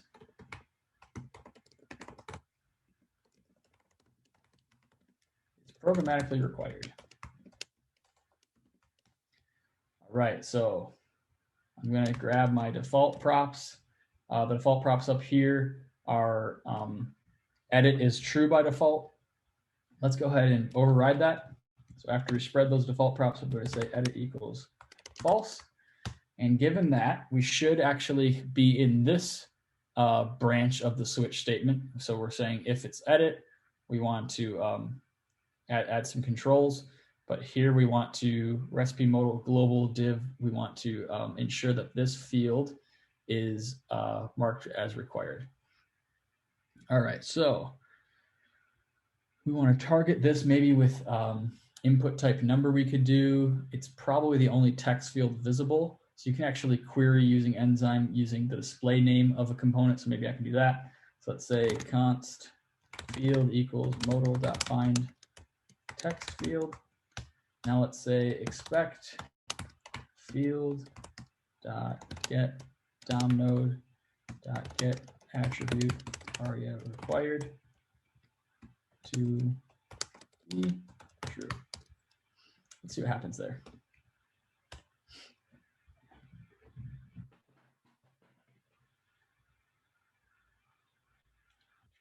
Didn't work. Let's see what's going on. What I can do to debug is log the outer HTML. See what the element in question is looking like. Maybe I grabbed the wrong one.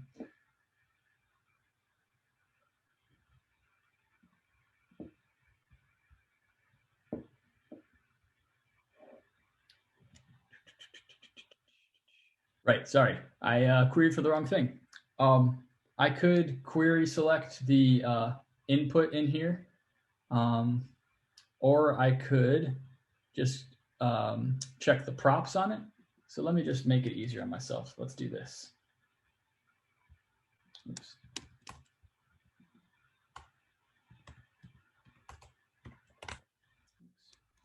Let's reset. So we're going to make a new assertion here. We're going to say expect field.prop required to be true. I think there's a to be true actual method, but we'll try this again. Oops. Test. Sweet. So that's an easier way. This is actually a good, I just covered something good that I didn't intend to do. That's an example of me taking a fully tested accessible component library and not testing something that it's presumably already tested. So I know, because I actually wrote it, that the text field has a unit test for it in the Cauldron code base that actually says, given a required prop of true, it adds already required and everything else it needs. So what I just did was I let the assumption of Cauldron being fully tested hold true. And now I'm just saying, hey, let's make sure we're passing Cauldron this required prop in a truthy way. So that's a way to ensure that our cook modal is marked up with a programmatically. Actually, it's better than that, Harris, because it actually uses the required attribute, not the ARIA required, but it doesn't matter. Whichever way it used, your test won't be brittle. If the text field changes what it uses there, it would still work. So it's actually a pretty good way to test a component that's already accessible. Yeah, that goes in a perfect example of sustainability. Don't over test, because then you'll be left with a maintenance nightmare of having to keep updating your tests as the implementation changes a bit in ways that don't really affect the app in a way that your unit test should fail.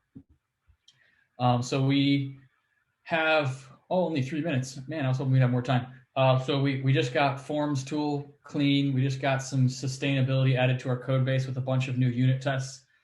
I'm sorry, unit tests aren't the most glamorous things to be doing in an interactive workshop, but I think they're super important. I think especially in smaller like web design firms and shops, it's a step that people think isn't valuable and will skip. I think that's a terrible idea. I think you'll end up saving your company time and money if you have these unit tests in place, because like I said, you might be remembering all of your awesome new accessibility lessons fresh in your mind, but you might forget in the future, and having these unit tests in place will prevent you from adding new defects, specifically with accessibility, but also beyond that with just functionality of your app. Unit tests should really be covering you there. So that's what I keep saying, sustainability. That's what that really means, is making sure that you don't let these same issues that you should have already resolved creep back into your code base. So since we don't have a ton of time, let's do a little bit more questions. But now that you have hopefully an Axe DevTools Pro account, at least a free trial for the next couple weeks, I recommend running it on content that you may or may not maintain, or some some fun website that you might go to a lot. So Hey Harris, all these unit tests, do we have all of them in the fixed branch? It looked to me like you've changed some of them recently. yeah, what I can do is push my branch now into this repo to origin, so you should be able to fetch it in a minute. Yeah, let's do But yes, that. the unit tests are different in the repo that we're going to talk about, that we're going to show. Just call it fixed or something. Yeah, something like that. Yeah, cool.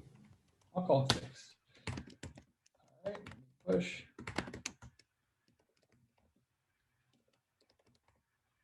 So just in people who've asked the question about like, will we share that? So now you should be able to pull down that branch, switch to that branch, and you should have all the tests that Harris has written.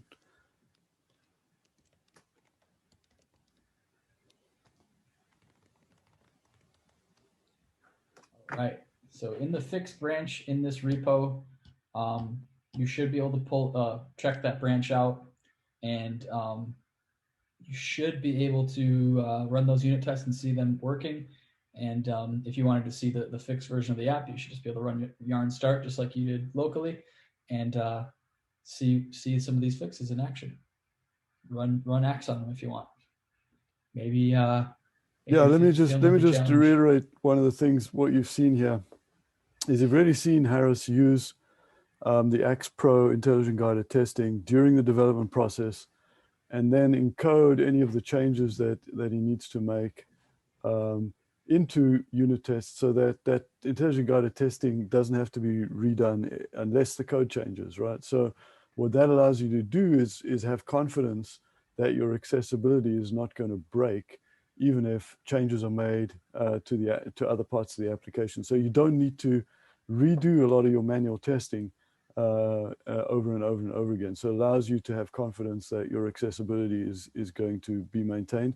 And of course, the intelligent guided testing makes it a lot easier to test some of the accessibility. Harris didn't have to use a screen reader at any point, just about at any point in time, except for the ARIA Live stuff, because the intelligent guided testing has a lot of that logic built into it to know what the screen reader is expecting. So it makes your testing during development much more efficient. And if you use it the right way and create automated tests, then it can help you really improve your velocity while maintaining good quality of accessibility.